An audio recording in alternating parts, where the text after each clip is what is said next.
Though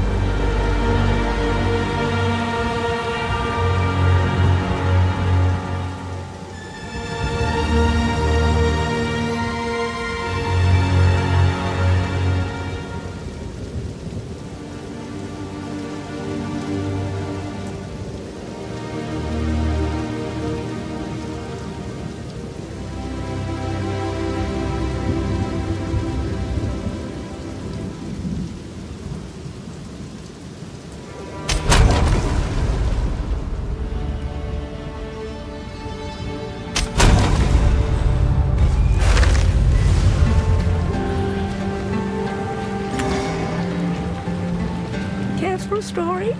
I've got some trinkets. Stay in sight.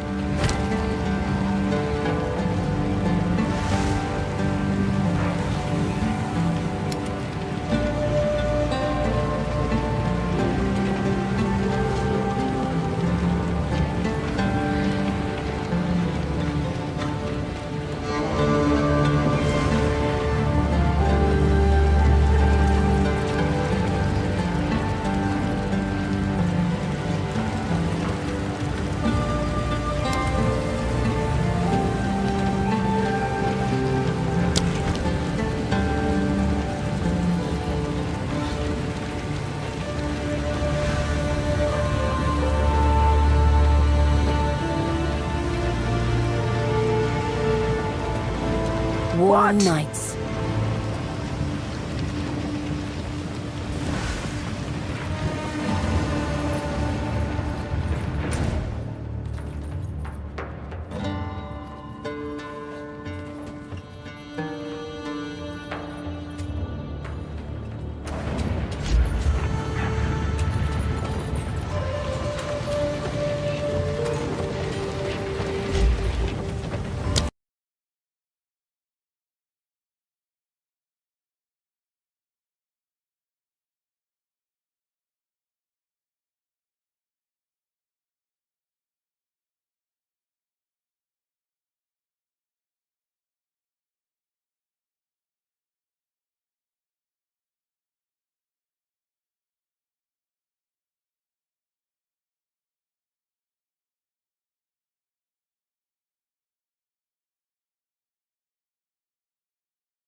I could just put like do like a top 8.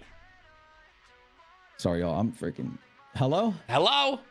What's up, dude? What's up? Save me. Yeah, your chat was wine. Doing, bro?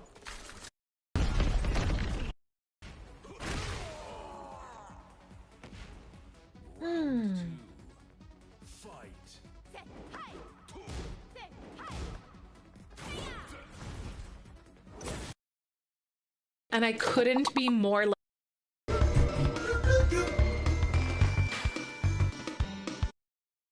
Yeah. And know the woman thinks I got the surface. And know the woman thinks I got a head full of problems in the hand full of nappy roots. I feel it Jones coming down. Yes.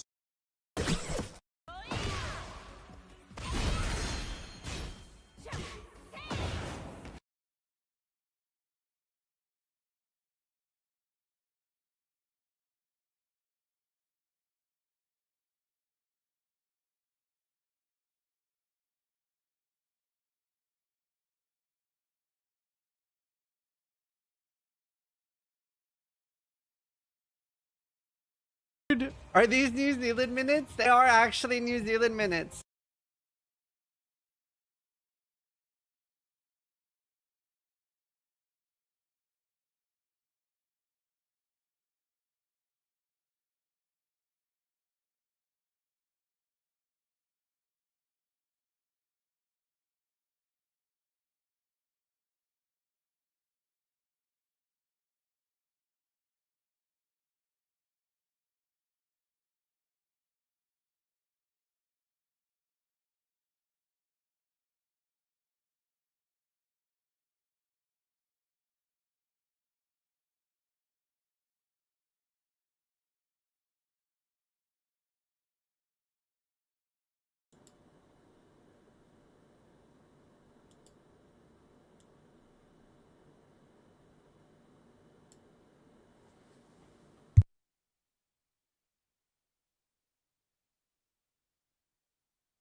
There we go. Oh, fun. Fun, fun, fun.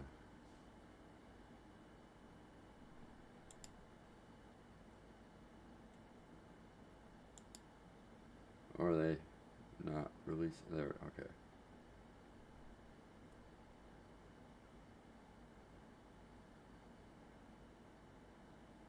They're not releasing the patch until after the announcement? I mean, okay. Buying the theatrics of it. That's fine.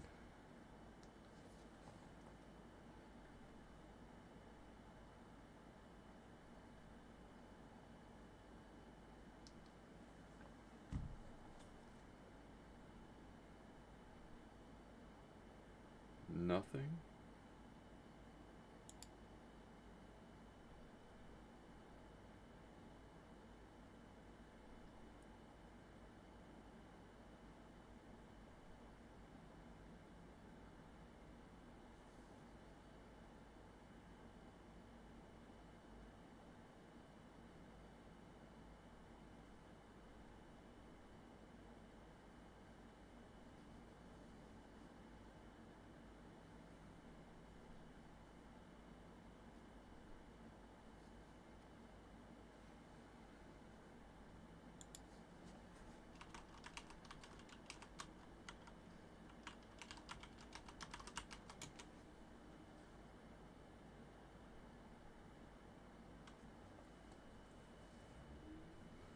Well, while we wait for validating,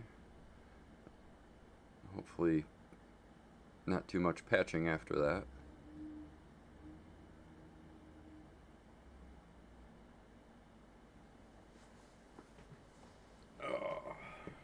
Get the POE stream going.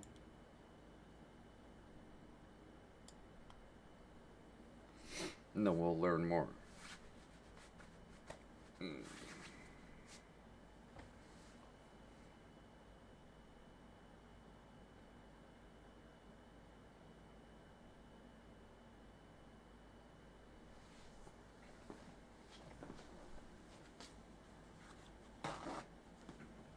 Snacks going.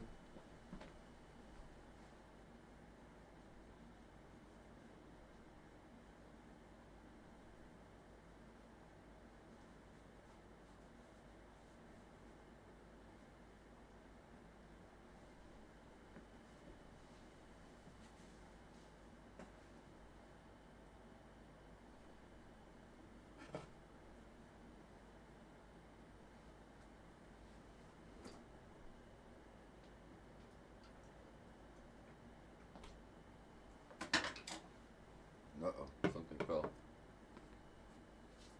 Oh. The cat toy. Oh.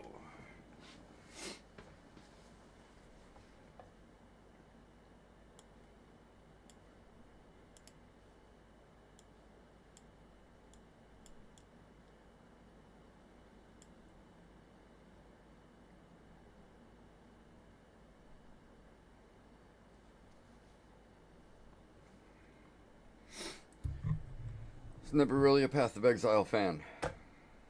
However,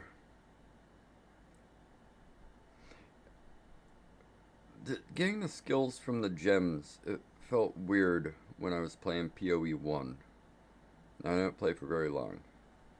I actually went back and see if I can load this up. We got 20 minutes.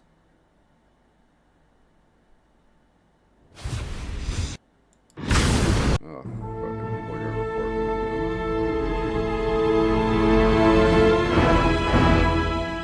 But, no, whatever.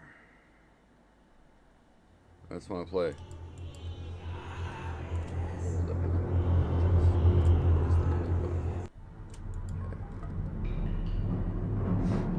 Better not delete much.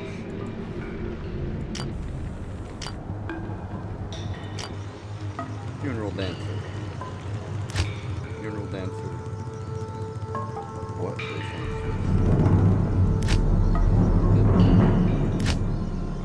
Fucking tutorial.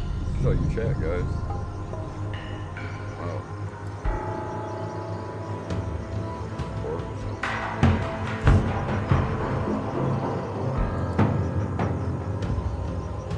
You know what? Fucking 3 hours in this game. I like those games because difficulty is a little bit increased. It's not the greatest. It could be slightly better.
Exit.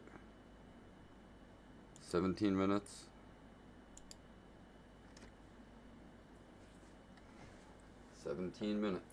Cheers.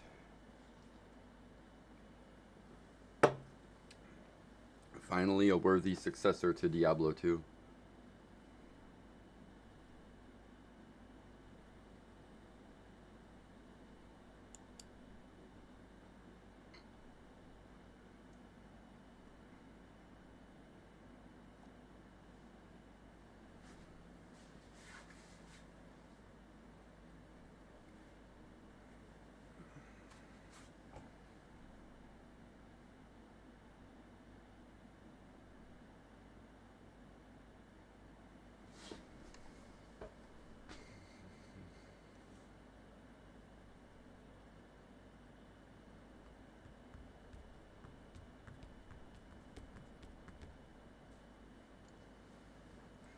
16 minutes.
What changed? Did anything change? They didn't reset my skill tree because I don't remember what was done. Your time is done.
The mother of fire.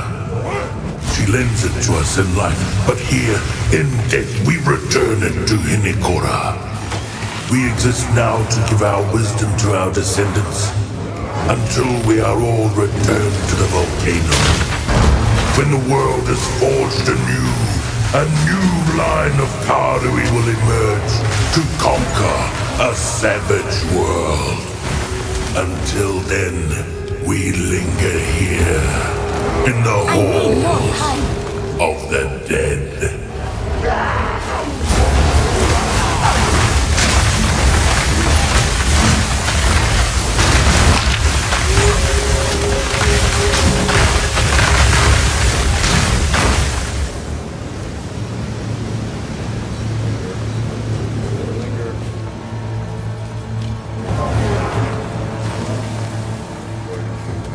Yes. at the end of our lives. Death is The not first the end. That is not for me. But the halls give us. When we speak of our ancestors and their wisdom, all Karui since the time of Tugohama, their advice and counsel is We our have something like this. The barrier. This place is no punishment. In any case, my feelings are sometimes in. The gods were what many of Tell me. during the Hippodak, but he was a bringer of. Some chew. Exactly. The halls of the dead. We come Your to this when ancestors. the living. Why, well, warriors. It is a gift from a... Each tribe, some call it button. call No, the great. When something to ask in The mother history begins. So the. Yes. You'll never. All our greatest warriors from. After all. The trial is granted not- different. We bring meat. Just And your praise the Lord. Indeed. Good luck. Ah, my friend.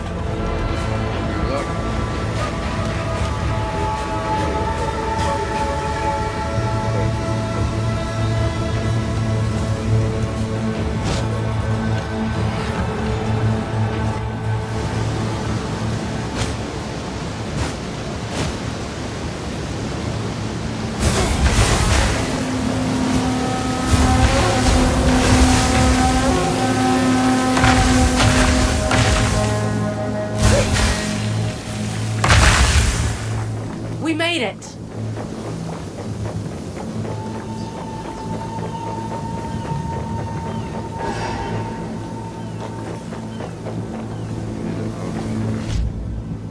Oh, let's just go back. 9 minutes.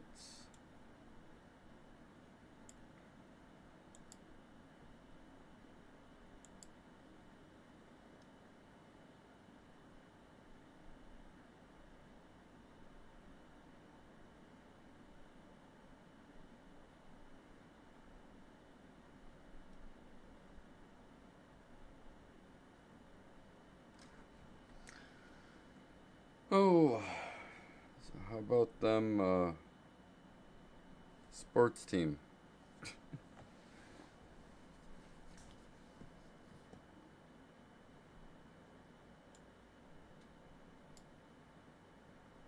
How about them sports team?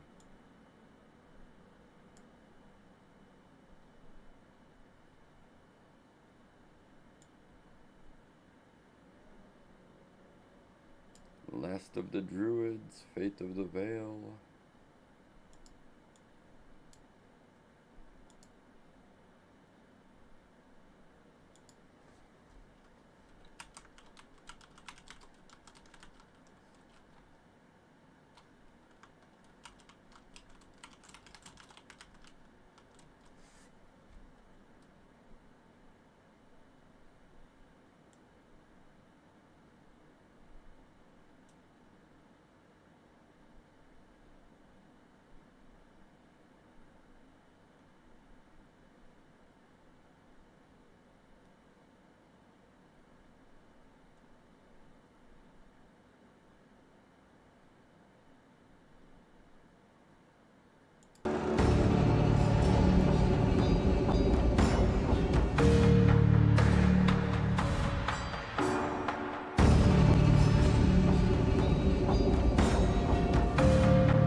Hi, I'm Jonathan Rogers, Game Director on Path of Exile 2, and welcome to GGG Live.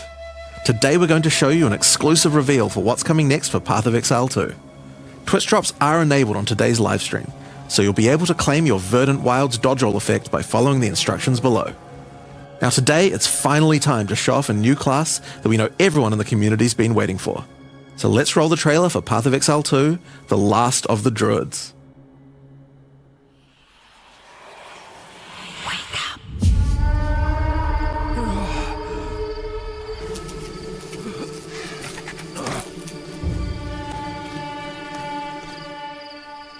Well, well. What have we got here then? You lost, fella? Hey, we're talking to you. I asked you a question.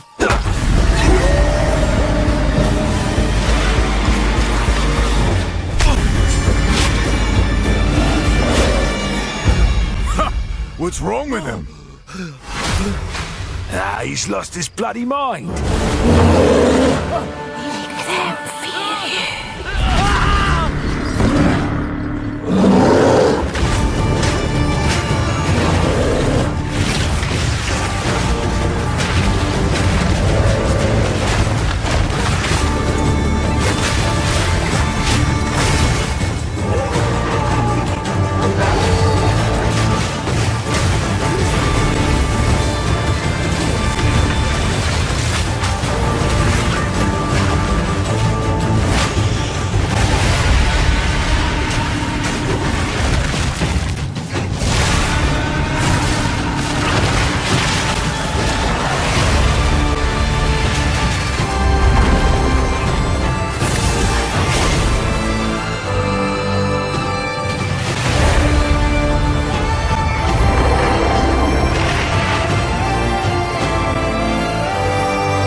I will find you, Eve.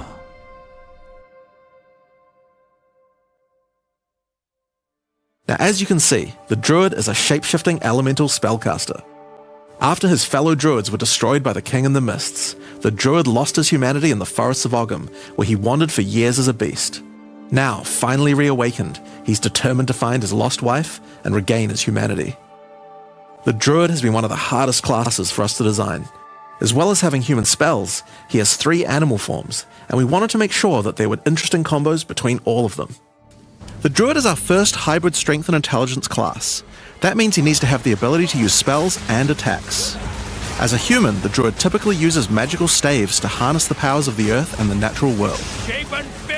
One of the first skills you will learn is the ability to create small volcanoes from the earth. This skill spits out balls of magma at your enemies, and will continue to do so for some time.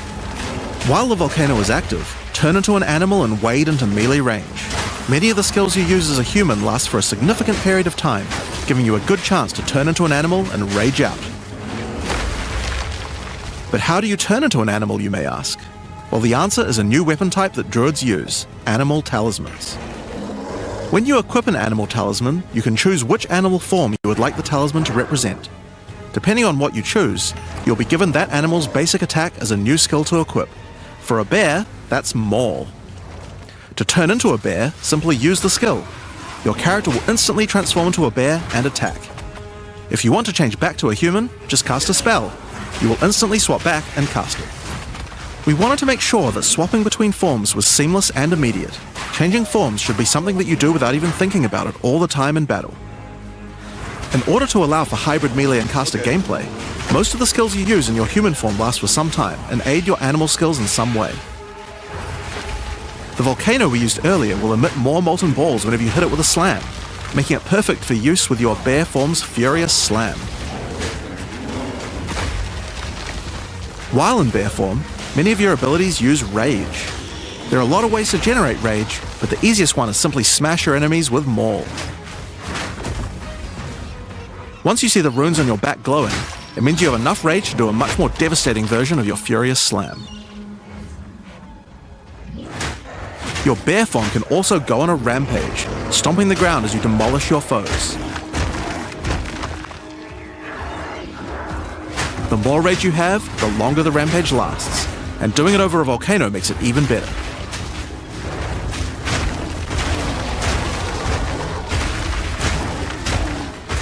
As you consume rage, your bear form will generate endurance charges, and these can be used with skills like Ferocious Roar. Ferocious Roar is a war cry that empowers your subsequent attacks to break your opponent's armor. The more endurance charges you have when you use it, the more empowered attacks you will gain. But Ferocious Roar has another special feature too. It's a meta gem that allows you to socket any Warcry gem from another class into it, giving you the ability to use these skills as a bear. Use the Warrior's Infernal Cry skill to make your enemies explode.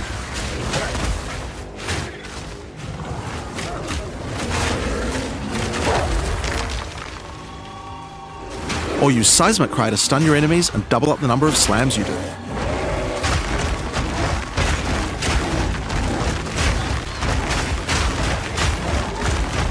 You can even use it with Ancestral Call, a skill that turns you into the fire god Cow. Ever wondered what the Karui god of war would look like if he was a bear? Well, wait no longer. Finally, build up enough rage and you can use one of the bear's ultimate abilities, Walking Calamity. This skill summons a storm of fire around you for some time, while generating even more rage to power your other abilities. A true bear-pocalypse.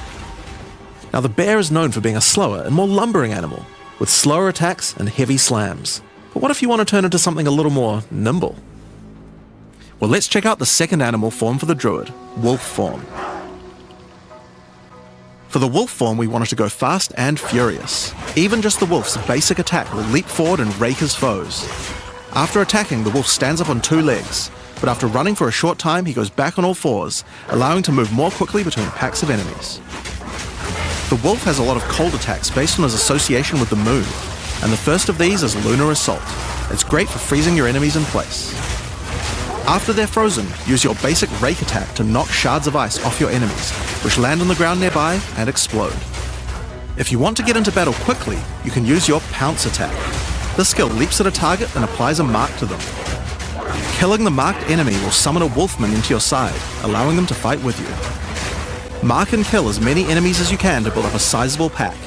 While an enemy is marked, your wolves will prioritize that target and do more damage the more wolves you have, so make sure you keep your pack strong. Now, one problem you might run into is your wolf pack dying in boss fights. You often don't have any enemies that you can mark and kill in order to regenerate your pack. To deal with this problem, you can use Cross Slash. Cross Slash jumps backwards and does a vicious double slash.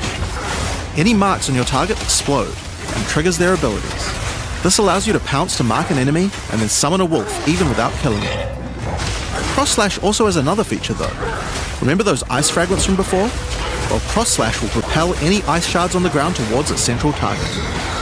First, freeze your enemies with Lunar Assault. Then rake them to create as many ice fragments as you can. Then follow up with Cross Slash to generate a field of icy explosions to obliterate your enemies. If they're still alive after that, your pack of wolves can finish them off.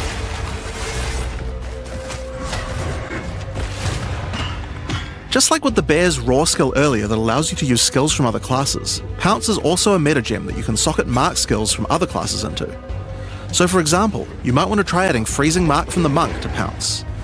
After pouncing at an enemy, Cross Slash to explode the mark and gain extra cold damage for a time. The wolf has many other ways to go all in on cold though. Using the Arctic Howl Warcry will allow you to add cold damage and chilled ground to any slam, while buffing your pack of wolves as well. You can also use it to freeze enemies that are close to being frozen, making it much faster to use your other combos.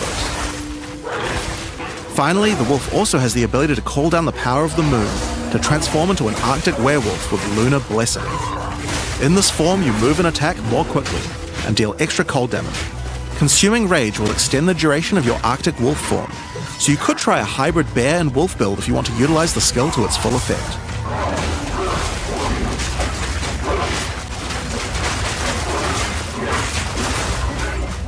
Alright, let's talk about the third form available to the druid, and I think it's a cool one, the Wyvern.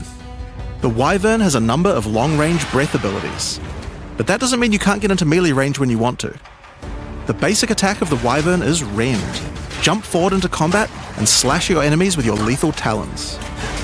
If they're close to being stunned, you can blow them off balance with a blast from your wings, causing an explosion of damage. After the battle though, it's time to feed. Devour the corpses of monsters to create power charges, And this is when the Wyvern's abilities really come online. When using Rend, you can consume a power charge to charge up your wings with lightning. Not only does this do a bunch of damage, but it allows you to turn this melee skill into a much larger AoE attack. Once your wings are charged, your Wing Blast will also do lightning explosions for even more damage. If your enemies are close to death, no need to wait for them to actually die. When you see this blue marker, just devour them alive. Fresh meat is much tastier after all. Alright, so those are some melee options, but how about range? Well, you wouldn't be much of a dragon if you couldn't breathe fire after all. Rolling Magma is the first of the Wyvern's breath attacks. Spit balls of fire that bounce along the ground. These balls will trigger volcanoes as well, so it's a good idea to cast one as a human right before you start spitting. But that's not all you can spit. You have something a little nastier in that gullet of yours. Spitting a barrage of oil at your enemies will cover them in a viscous sludge that makes them easier to ignite.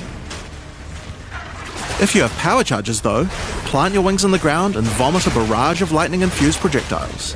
The more power charges you have, the longer you can do this for. But make sure you keep your foes at range. You're vulnerable to melee attacks while channeling this skill. In order to help with that, let's take a quick diversion back to some of your human abilities. As a druid of Scoth, you have the ability to harness the power of nature to create entangling vines to slow down your enemies. Another of nature's punishments is the thunderstorm. Creating one of these will create periodic strikes of lightning from the sky, and will also make your enemies wet. Why is that useful? Well, of course, things that are wet are easier to shock. Use it with lightning damage from your wyvern form to enhance your damage. Making things wet also makes them easier to freeze, so it works nicely with your wolf form as well. And you know what else likes water? Plants. Water your plants to give them various extra abilities. Use Lightning Storm with Entangle to make them last longer, and attach more vines to each enemy, slowing them further. Summon Thrashing Vines to slam at your enemies for a time. Any that are created in water will be larger and deal more damage. Now then, with our enemies sufficiently subdued with our plants, time to really lay into them with our lightning-infused barrage. Now, this last wyvern ability is just ridiculous, but we felt like we had to do it. Use Flame Breath to take to the skies and rain down a stream of fire on your enemies. You have wings, so we have to take full advantage of them after all, so fly around and burn in it.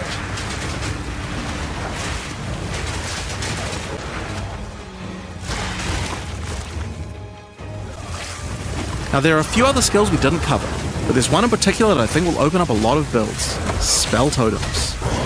Spell Totems are meta gems that let you create a totem that will automatically cast any spell in the game for a time. In order to create one, you will need to spend 3 endurance or 3 power charges. You could use them to throw fireballs, summon comets, or shower the area in lightning. Really, the options are kind of endless. Your bear form can easily generate endurance charges by consuming rage, and your wyvern form can easily create power charges by eating corpses. So it's pretty easy for the druid to get the charges needed, but they're also available from quite a few other places as well. I'm sure we'll be seeing a lot of different spellcaster classes thinking about how best to take advantage of these. Now of course, along with a new class comes a bunch of new support gems. We've added over 30 new supports throughout the game, but I'll show you a few of the cooler ones here. Fan the Flames can be added to any wind skill to spread fire from one ignited enemy to the other enemies behind them. It's great for the wyvern's Wing Blast, but you can also use it on many other classes with wind skills, like the Twisters on the Huntress, or the Monk's Staggering Palm Projectiles. Accelerated Growth causes extra explosive plants to erupt from the ground whenever you grow plants with rain. And Advancing Storm changes storm skills like your Thunderstorm or Tornado to move across the battlefield.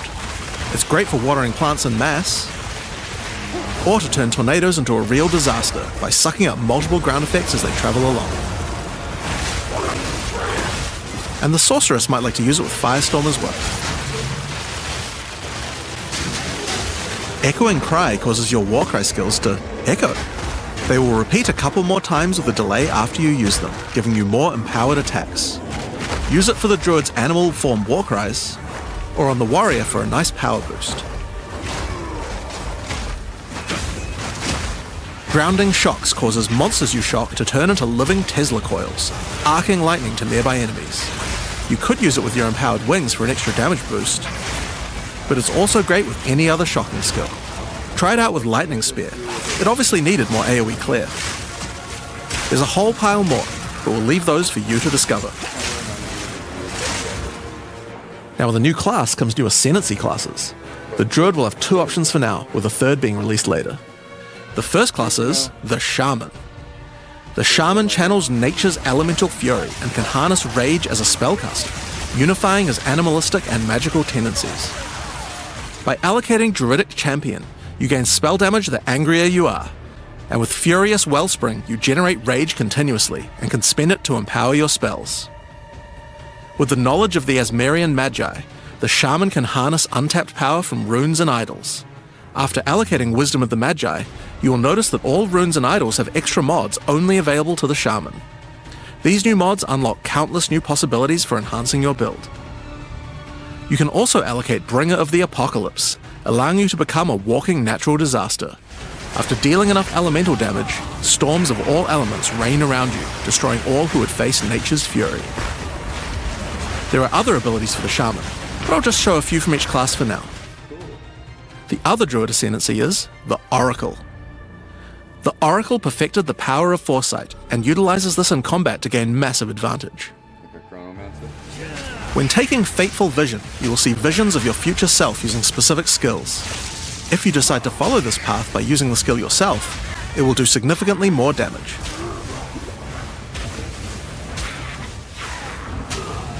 And with Converging Paths, at a critical moment in battle when a monster is vulnerable to freeze, stun, or electrocution, the Oracle can use Moment of Vulnerability to see a vision of the enemy's future, and then merge it with the current timeline, allowing him to deal damage to both. And one of my favorites, when you first become an Oracle, you'll notice over 130 new extra passives appear in the Druid section of the tree. By allocating the Unseen Path, you use your power of foresight to learn from alternate futures and gain skills that would otherwise be unavailable to you. For example, self-sacrificing allows you to be able to summon more minions by reducing their spirit costs, with the trade-off of making your reservation skills cost more spirit. Or Corruption Endures, which allows oracles to have a small chance to avoid death. Both the Druid Ascendancies offer interesting and unique ways to gain modifiers that no other classes can get, so we're expecting a huge variety of build possibilities from these. Now there are unique talismans for the Druid to use as well. We won't spoil all of them, but this one was particularly cool. Fury of the King turns your bear form into a fire demon, converting most of your damage to fire. As a demon, you can also use Molten Crash, a jumping slam attack that leaves fissures around you. This unique also continuously grants glory, allowing you to use your ultimate abilities more easily. Now, of course, the Druid isn't the only thing we're adding to 040. We still have a bunch more to show. With every new release, we create a new league with new mechanics, new pinnacle bosses, and with a new story to tell. And this time is no exception. So let's roll the trailer for the Fate of the Vaal. The palace of Queen Atziri. It is a ruin, but in the dark, machines still churn.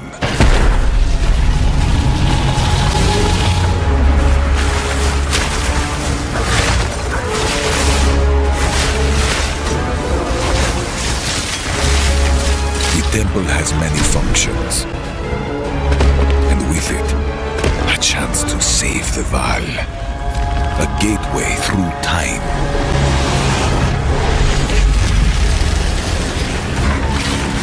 Travel into the past, again and again. Alter the temple, uncover its secrets. Be rewarded for your sacrifice. And somewhere in the deepest chamber, my queen awaits. I beg of you, hear me. The beast cannot give you what you desire. You may have studied it, Doriani, but you do not know it like I do. It adores me.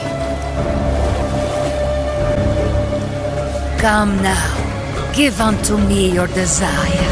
At last, fulfill my soul.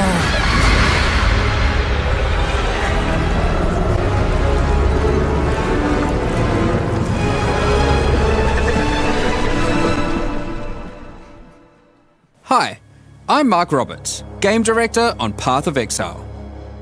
In the Fate of the Vaal League, you will find remnants of the ancient Vaal civilization scattered throughout Rayclast.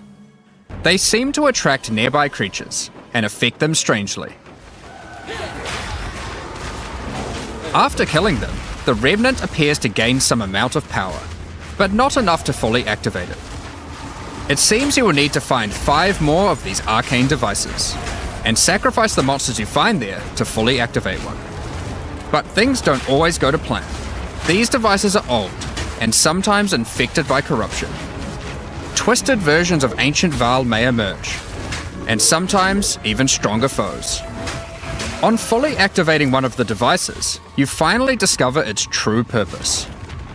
A portal opens and takes you deep underground to a lost temple, once the home of Atziri, Queen of the Vaal. What treasures could still be inside? I think you're gonna want to find out. In front of the entrance is a console of some kind, and on activating it, you can see a map of the temple. Atziri's personal chambers are on the far side, but how could anyone get there? There are disconnected rooms, and the layout doesn't seem to make sense. And that's when you realize the purpose of the ancient devices scattered through Rayclast. The temple is powered by sacrifice, and this energy can be used to modify the very structure of the temple itself. Each time you run the temple, you will be given 6 rooms that you can place, allowing you to craft your own dungeon to explore. Place paths to link up the dungeon, and place rooms beside them full of precious loot.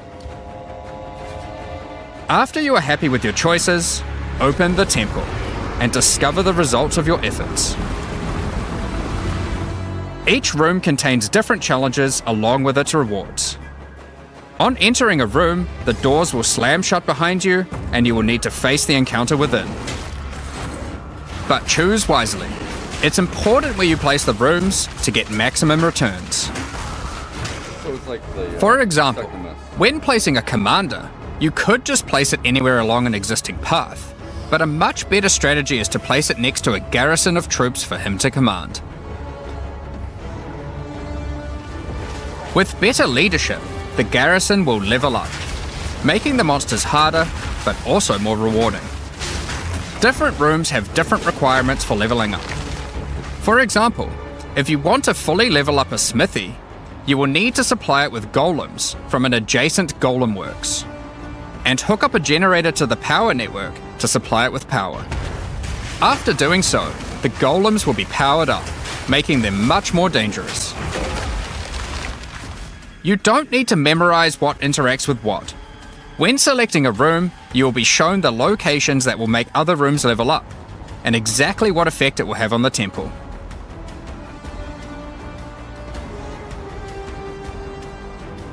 After running the temple, a few of the rooms will destabilize and be removed. It will be up to you to rebuild the temple, adding 6 more rooms each time you come back, making the temple larger and larger and larger. So, that's the basic functionality of the temple, but there is a lot more.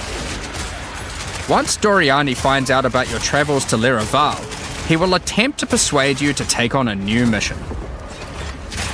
The temple entrance contains a prototype of the time portal device. It will be able to take you back in time, but only to one specific point, right before Atziri triggered the cataclysm that destroyed the Vaal. He requests that you go back and attempt to stop Atziri to prevent the Vaal from ever being destroyed.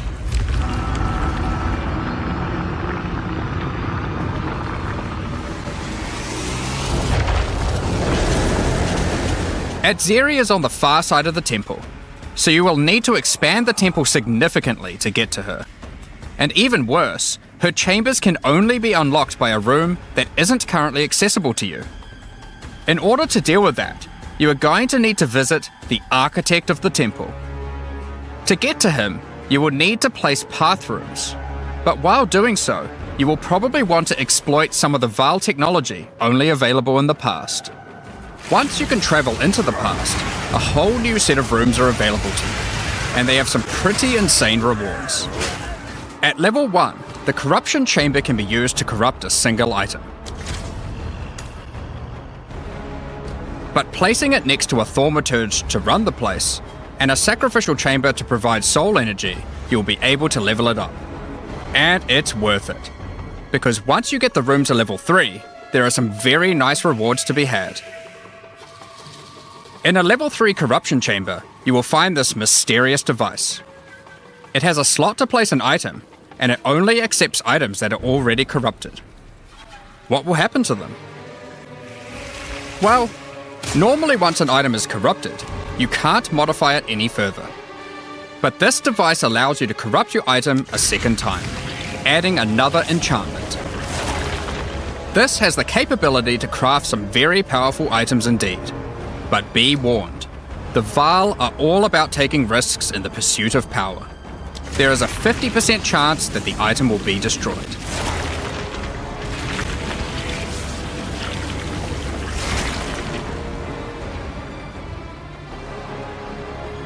Each room has its own interesting mechanics and rewards when it levels up. Many of them contain bosses to fight, special drops, and in many cases, new crafting opportunities. For example, a level 3 alchemy lab has a nasty Vaal construct to fight, but if you can defeat it, you can find new corrupted soul cores. Like Guatalitzi's Thesis, which on boots allows you to sacrifice your life to run faster. Or Sitaqualotl's Thesis, which on gloves will revive one of your minions whenever an offering expires. Get a sacrificial chamber to level 3, and you will need to face a highborn priest of sacrifice. Defeat him to be able to further corrupt a Vaal unique, modifying it in unpredictable ways. One of the mods of this unique will be removed and replaced with another random mod.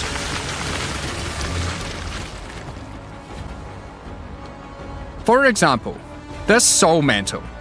It gives you an additional totem, but lowers your totem's life and curses you when they die. By using the machine, this could result in a terrible item if you remove the good mod, but also some amazing items if you replace the downside. Now, one extra thing to mention about these Vaal crafting machines. You don't have to take the items you want to craft into the temple. If you don't have the item you want to craft with you at the time, then clicking this button will allow you to create a currency item instead, allowing you to do the craft later or trade it if you want. Now, there are all sorts of interesting rooms you can find in the temple, but the last one I want to show you today is the Flesh Surgeon. A Vaal Flesh Surgeon can be leveled up by placing him next to a high-level synth flesh lab.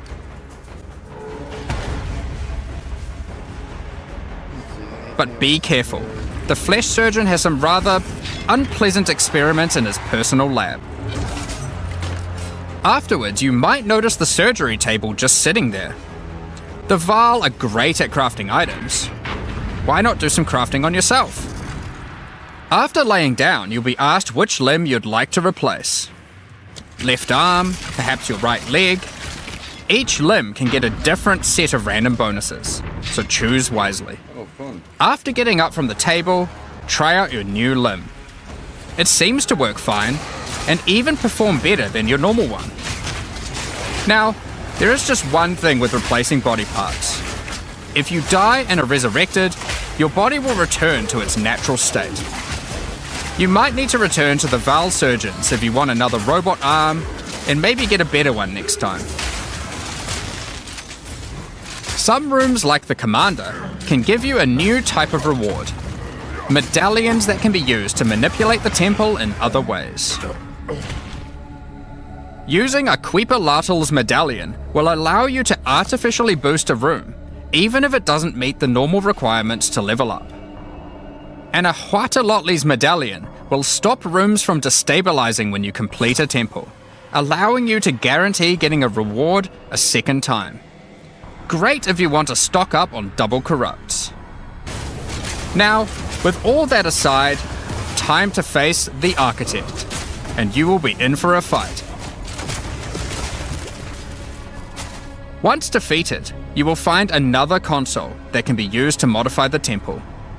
But this one is special. It allows you to place new types of rooms with specific rewards. There are rooms with specific uniques, special runes, and currency. But also a few other, more niche crafting experiments. Like this one, that can extract the soccer balls back out of an item, at the cost of destroying it. Now, something really important is every league we release a significant amount of content for the in-game. In order to make sure that the Fate of the Val works well for late-game players, we've added many mechanics to make sure that you can scale the difficulty and rewards to match. Getting some rooms to level 3 adds extra mods to the entire dungeon, and these stack with each other. So in endgame, when you can get some really big temples, you can generate a challenge that can even match the strongest of characters. We also start to introduce ways to store up energy for the temple, allowing you to save up many runs so you can do them later at your leisure, and not interrupt your mapping too often. Now in each league, it's important that we have a new pinnacle boss to test your character's might. In the Fate of the Val, you will get to face Adzeri while she was at the peak of her power. One of the rewards you will gain by defeating the Architect is the ability to place the Royal Access Chamber. Once connected to your temple, you can visit it to finally reach the Queen of the Val herself. This fight takes place at a critical moment in history, right as Adzeri communes with the beast's power and takes her true corrupted form. Now, we are not going to show you the whole fight, but we will tempt you with one of the rewards. This is Adzeri's rule. This staff gives additional levels to all of your corrupted gems and lets you trade life for extra damage. But in addition to that, while using the staff, mirrors of refraction will constantly appear on the battlefield. Any projectile you fire at these will split into a nova, and they can chain from one to the other. So, that's the Fate of the Val League. But we are also bringing the previous league, Rise of the Abyssal, into the core game, along with a few changes. Now, for those of you who haven't seen what happens when a league is over, it's important to understand that you will not be seeing abysses in every area anymore. Rise of the Abyssal is now one of the league mechanics that can show up randomly in endgame. If you want to specialize in running abysses, there is now a tablet that will allow you to add them to any map you run. You can also craft the tablet to add abyss-specific mods to enhance how they function. Now that Abyss is core, it also needs its own Atlas tree. You can gain your first points by completing an Abyss. But there are more available for doing depths and killing certain bosses. And there are a bunch of different options. You might just want more monsters and bosses. But you can also make finishing an Abyss have a chance to overrun a nearby map with the Abyssal. Or make your Waystone modifiers also apply to Abyssal depths. You could specialize in the interaction with other leagues, or specialize in a specific Abyssal faction. One of the important elements that we have heard loud and clear is that needing to do Abyss crafting on Waystones is quite annoying. So, we have removed that. In fact, we have removed instilling from Waystones as well. This mechanic felt mandatory on maps because it boosted the value of all other content, but it was both annoying to do and resulted in a lot of visual clutter. Instead, we are bringing back some of that power on tablets, which you don't need to craft nearly as often, since they last for 10 maps each. Once you defeat the Arbiter of Ash, you will be able to upgrade tablets to a rare with 4 mods using regular currency. Even this isn't enough to fully bring back the power you could have gotten from instilling, so we have also buffed the bonuses that tablets give. Going forward, we're not going to be adding any more crafting directly to Waystones outside of the basic currency, because it adds too much micromanagement. But on that note, Fate of the Val does bring the ability to corrupt your tablets. hoping to get one of many different random outcomes. Now, with regard to Delirium Fog, even though you shouldn't have to have it on every map anymore, we still did want to make it less visually annoying. Delirium Fog has been toned down significantly, so you won't feel like you're just playing in a sea of grey. Another big source of problems in the endgame is the feeling of getting overwhelmed with monsters. In 031, we reduced the number of monsters in early endgame in order to help with this, but still scaled up the number of monsters to previous levels by the time you got to tier 15. Well, after letting this simmer for a while, we are still getting this kind of feedback. So we are no longer going to scale up the number of monsters you go as you get deeper into the endgame. Instead, we are scaling up the difficulty and rewards by the same amount. So to be clear, instead of increasing the number of monsters by 40%, they will instead drop 40% more items, grant 40% more experience, and have 40% more life, in addition to all the normal scaling they get due to being higher level. This only applies to regular monsters, not bosses. We have also reduced the speed modifiers that monsters can get sometimes, which also helps a lot with this. That'll probably help magic finding, whatever. Now, we did have a large amount of content for endgame planned for 040, but unfortunately we just didn't get time to finish it. The scope was a bit too large, and so we'll need to wait until 050 for that. But rest assured, there will be a ton of upgrades for the existing leagues, as well as new pinnacle bosses, and a significant overhaul to the Atlas passive tree coming soon. Now, another problem that becomes a much bigger issue in the endgame is game performance, and we have done a lot of work here. The primary issue is CPU load, and to address that, a lot of things have been optimized, and we have done a lot of work to take advantage of more of your CPU cores. You should see frame rates of at least 25% higher, and a lot less bad frame spikes during gameplay. It does make quite a big difference, especially on consoles. A lot more work in this area is ongoing, and you will continue to see performance improvements over the next few months. Of course, another important area is game balance, and we have made a lot of changes. Now, most of these we will save for the patch notes, but I'll do a quick summary of some of the numbers. As well as adding 11 new unique items, we have rebalanced dozens of others that are not currently used very often. We've also done a pass over lineage supports. 21 of them have been rebalanced, as well as adding 9 more. Alongside the 2 new Druid ascendancies, we have made balance changes to almost all the others, with some of them getting a grander rebalance, such as the Smith of Katava. Alongside the 20 plus new Druid skills, we've also rebalanced 90 other active skills across all the different classes. And to top it all off, there are also over 250 new passive skills added to the passive tree. These changes should go a long way to increase the viability of many more skills, uniques, and overall build variety that can tackle our most challenging content. Next up, we're going to be talking about our new supporter packs. Today, we're launching 2 new series of supporter packs, the Precursor and Kalgurin packs.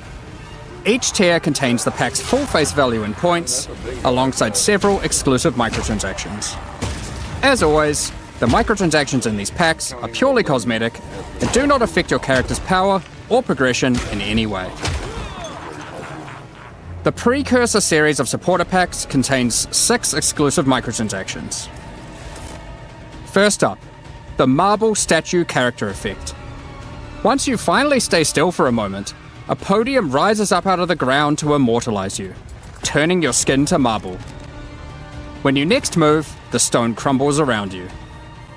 Cool. The Precursors had mastery over gravity manipulation. So too can you, now with the Gravity Well portal. Witness the power of its pull as you approach it. Draw in enemies with your own gravitational pull with the Awakened Precursor armor set.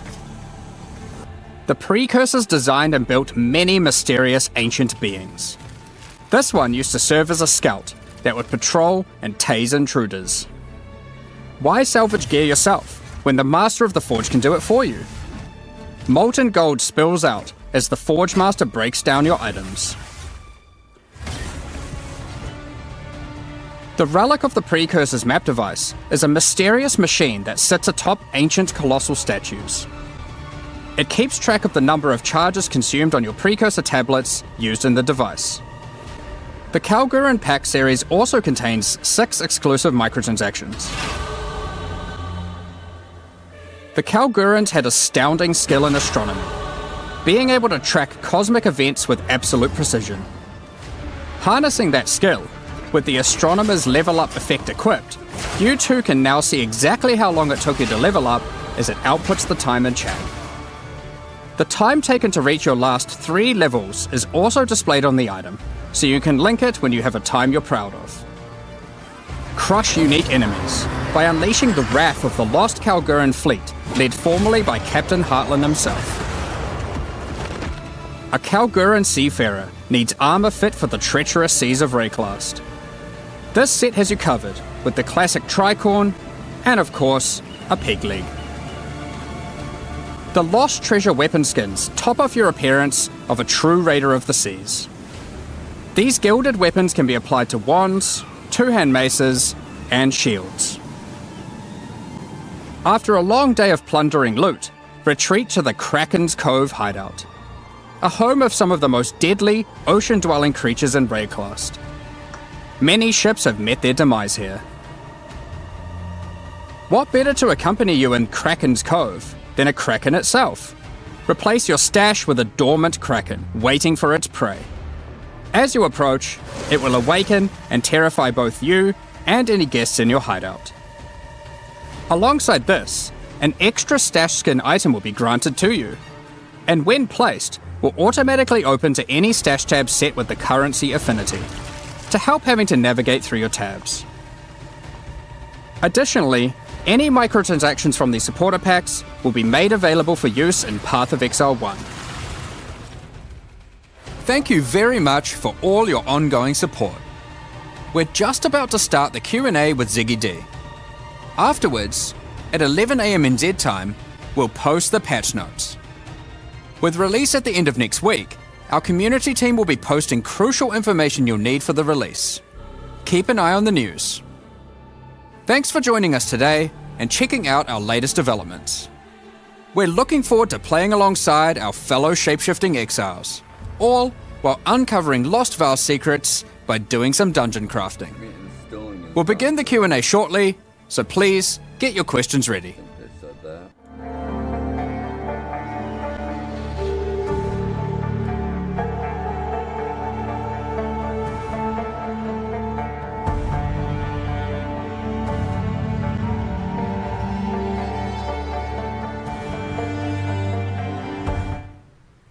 Welcome back, Exiles, to the Q&A portion. I am your host, Ziggy D, and today we're going to be touching on the design of the Druid and the fate of the Vile League while we gather some community questions. Then we'll deep dive into endgame, balance, and other game design topics. I am, of course, joined by game directors Jonathan Rogers and Mark Roberts. How you guys going today? Oh, very good. I mean, you know, it's been a great one to work on this one. Like, I've really enjoyed it. So yeah, it's definitely great to see you again. And it feels like it's only been like no time at all since the last time you were here with the POE1 release. It feels like only several weeks, and that's pretty accurate. yeah. We get to see you twice as often now, so that's fun. Yeah, I'm around every 2 months or so now, roughly. It's great. I love it. Let's keep going.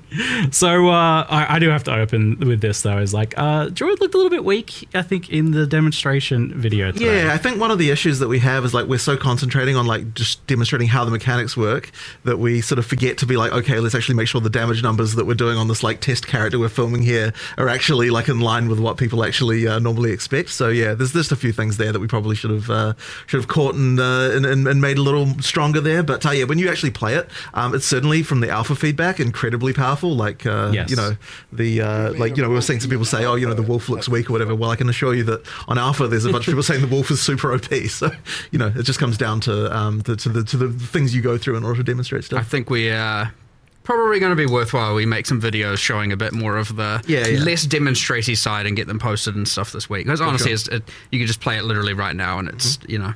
Yeah, I've definitely been playing and recording a bit myself because I was like, when I first watched it as well, the draft, I was thinking, it's like I don't really get a feel for what it feels like to actually play it. There's good demonstration here of the mechanics, but yeah, I can understand how from your perspective it'd be pretty easy to be like, oh, I want to communicate how this cool thing works and this cool thing works. There's a fine line there for sure. Where if you get too hectic, people are like, I don't even know what's going on. They're just looking at a ruckus. And then, in this case, I'd say we went on a little too far on the other side of the line, was just a bit too slow. And as a result, yes, it can look a bit weak. But I think we'll try and get some like raw Druid gameplay out to people to understand. Sure. I think particularly for this class, because of the shape-shifting stuff, it's so hard for us to. Normally, we can look at something and be like, oh, that's just a demonstration. We kind of know what it would look like at endgame. But I think with the Druid, it's just so unusual. It's so different that it's actually hard to judge what it would feel like to even play it. And I'm happy for my hands-on to say that like it's almost immediately like very smooth. The shape shifting of it, the movement of it, especially because like in your demonstrations, you're not really using dodge, roll, sprint, that sort of thing as well. Which makes a big difference. I suppose one of the things we didn't really dwell on in the video as well is that we do actually have dodge roll. I mean, they're not actually rolls for the animals, but all the animals can like hop around and that kind of stuff. And that was honestly one of those things that was like kind of funny because initially we actually had it so when you dodge roll, you would transform back into a human. And the reason we did that is because it's really hard to make animations for animals that like actually work correctly. Like we actually thought it was impossible, but then when we actually put it on alpha, there was the kind of visceral reaction of I want to still be a bear, like while I'm hopping around. So we ended up having to like work out like how can we make this possible? How can we make it so that you can actually do the dodge rolling as an animal? And that sort of ended up being pretty good, I would say. And this was like clearly the classist, like the hardest class to design so far, and it took a bit longer. Like I think you were originally hoping to bring it out in a previous expansion. Quite a while ago. But the thing is with it is that it's kind of like designing 4 classes in one, because not only do you have the situation where like obviously we want to have synergy between skills and stuff like that, and we can like look at that in a normal class and work out what those might be. But with this class, people want to be able to play just as a bear or just as a wolf, as well as people who want to play like dual with a human and a wolf, or people who just want to be a wolf and a bear, and like all the different combinations. So we had to kind of come up with a way for like each line needs to be self-sufficient and that it's got all the tools that you need, but at the same time you have to not have it so it feels like there's just duplication between them. We're like, oh, like this is just the same thing as what a bear has, but you are a wolf instead. So we kind of have to like, it's like you need all the tools and yet you also need to have them feel different, and that's with it. And then it didn't also help that since the last time we were working on the Druid, way back when we showed it off in Gamescom 2023, we had WSD, and that is a whole other complication because, like how can we make that work with the animal forms? It's like a whole thing.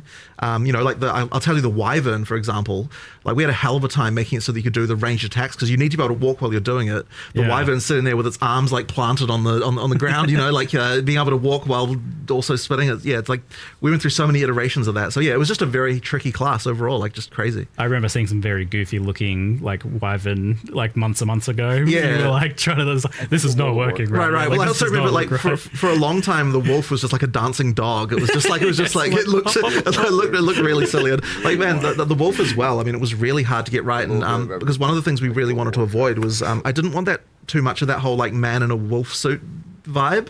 Like I wanted to actually get the feeling of like this is an actually different animal, which I think with the bear and the wyvern's way easier. With the wolf, it's like it's really hard not to just go back into that. So we had a lot of questions about like what even the locomotion was. How does it walk? Are we going to walk on 2 legs? Are we going to walk on 4? We ended up splitting the difference. You can do both, right? Like you get that when you're attacking and you can be upright walking on 2 legs. When you're walking, you run on 4, and you actually do get a speed boost while you're on 4 legs. Like as a wolf, just so after like 1 second of walking, you go down on 4 legs. You start moving a bit faster. So yeah, it's actually pretty cool. An interesting thing there, I don't think is each form technically has a kind of passive benefit. Right. So obviously you've got the running fast as a wolf. Can't remember exactly what the wyvern ones were, but like for the bear, for example, because you're just a bit bigger, bit of a tank, you actually do get armor, and armor applies to elemental damage as a thing, and like, there's a kind of, which is like, honestly, unless you actually click the bear keyword, is like undescribed everywhere. Well, it was even more than that, because I was just looking at it in game before. The bear has like passive endurance charge generation. Yes, it does. From rage expenditure, it does. I was like, that's so cool. Yeah. So we really wanted to make sure that each of the different forms had things that can benefit the other forms. So like it was really tricky to think like, what are resources that a bear can generate? What are the resources that wolf can generate? What are the ones the wyvern can generate that the other ones can then use in order to kind of get that cross synergy?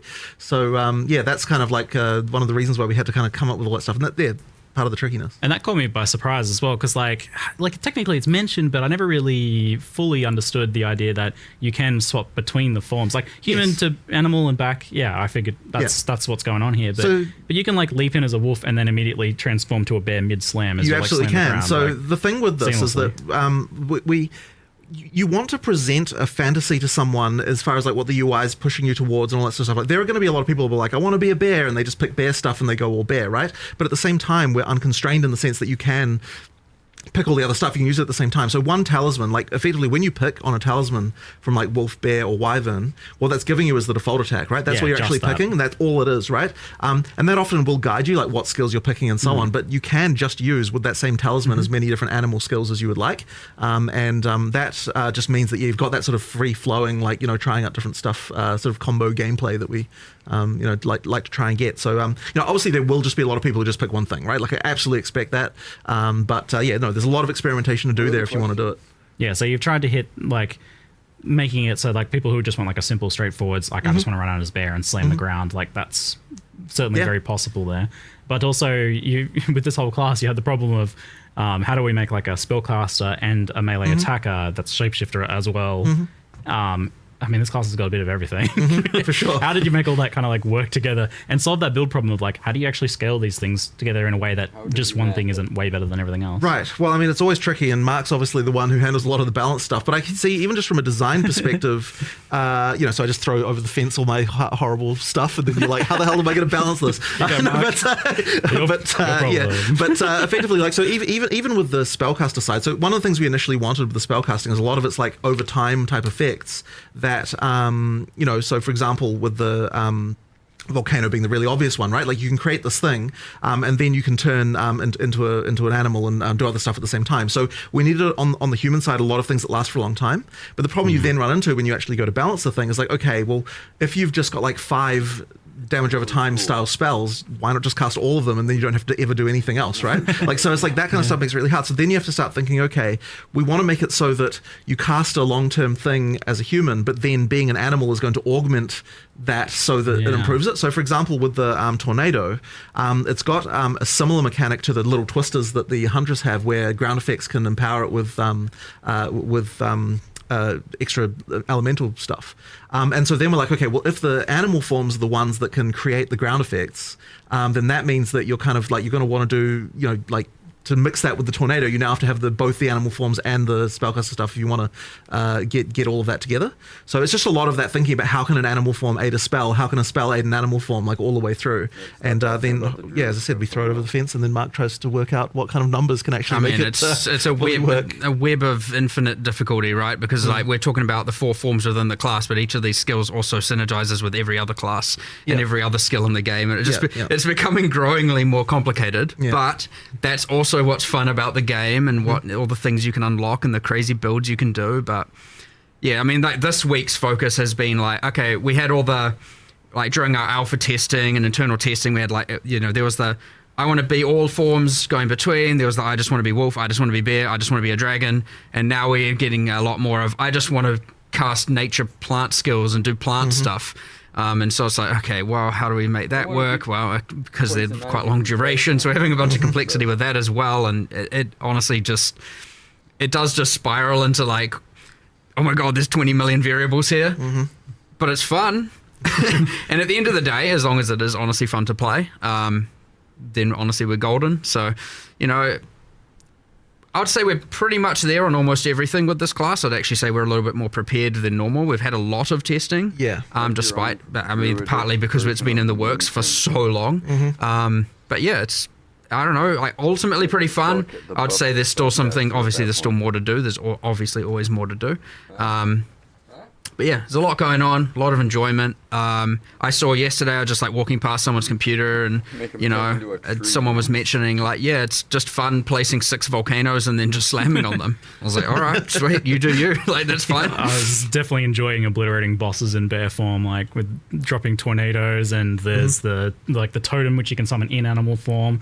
And then you're putting fishes down and they're exploding, and you're putting extra things on the ground and they're exploding. And there's definitely some boss deletion going on there. Even just walking past the there's just many entangles going out, and then there's that plant support gen. I'm like, all right, it's putting the new. I see chat being like, no, Ziggy, don't get it nerfed. I do have to admit that I did already get one thing, let's say fixed. Okay. There was a thing that was like double generating rage. So I'm like, I don't know if this is intended. Right. And like, no, the designer said that's probably not intended. Thanks, Ziggy. I'm like, I don't know.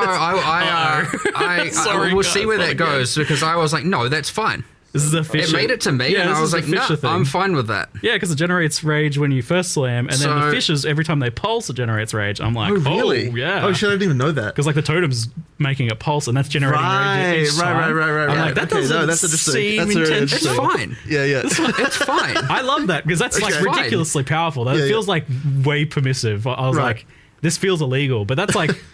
You gotta let a few things in there that feel illegal. It's doing what the skill says. I may not have. Maybe I didn't get enough. Okay, cool. I don't know. They might have changed it. I'll find out afterwards. I just throw my opinion in there. I don't want to necessarily be like, I try and make sure with a lot of these balanced discussions, it's not like, I'm just an authority on the matter. I want to actually discuss these things through, because maybe it isn't actually fine. But my first instinct is like, let it run wild. Like, what's the problem? So yeah, you gotta. We'll see what happens, but whatever. They don't know what the problem is, so don't worry. Oh, now they do. Thanks, you ruined it. Now people will know if it changed, and now they'll see the thing not generating rage, and let's see that line of text. Now that's the Ziggy line of text. I'm developing a reputation now. It's just helping finding bugs. It's okay. So, like the shapeshifting stuff comes from this trinket, the talisman? Yeah, the animal talisman. And is there any limitation just kind of like putting that on another class and just say like, I am playing my mace marauder or my quarterstaff monk, and I want to do a wolf leap slam that marks targets. You can do it. In fact, it was one of the things initially that it's funny with the audio team, because initially like, oh, we want to record like bear lines for the druid the whole time, and I'm like, hey guys, remember, anyone can turn into this animal. You're actually going to commit to every single class is going to have like three different extra versions of every single line the character can deliver. Maximum effort. It's like that's a bit tricky. So we ended up going with a voice mod in the end. But that was one of those. It's like their thoughts. I think it shifts to. It almost sounds like, to me, that's what it sounds like. They're like, they're thinking it or something like that. I don't know. But it would have been completely impossible to record every single line an additional 3 times for every character class. Voice actors, everybody come back and we need to roar like a bear. Exactly. Effectively, every class can be an animal. It's exactly the same as the weapon restriction. Ultimately, being a bear is the same as having a mace, which may sound a little bit odd, but that is actually how it works and what allows having. Whoa. I didn't even think about that. Wait, so you can use mace skills while in bear? No. What I meant was that it's the same. I mean, it's the same in the sense that it's just a weapon type, right? Like, yeah. Yeah. Damn it, now we have to make that possible. Well, I mean, you can turn into Calm as a bear. That's unique item territory for the future. It often gets talked about, like the idea of like, why are things like so weapon locked? And I've always maintained the position that you guys want to kind of do that as much as possible initially, and then in the future you can blur the lines a little bit. Like there's maybe in the future you're like, maybe this skill has a way of crossing over. We can do, but the thing is, a lot of the identity of a weapon type really comes a lot from what it can do, and so that's the main reason why we do it that way. But but the thing is as well with the weapon swapping, you can still use skills from different elements. Different weapons and things like that. The thing is, like, it's funny that you mentioned that with the bear, because like definitely some of the bears, I noticed parallels between some of its skills and some of the mace stuff, and I could see absolutely combining like this bear skill that places fishes with the other stuff on the mace that triggers the fishes. Like there's like very obvious like cross synergy build. Well, I mean, they're adjacent classes, right? I mean, you've got like strength versus strength int. Like we want to be able to make sure that some of those key elements do like cross over, just so that to open up the way to have synergy between the different classes more easily.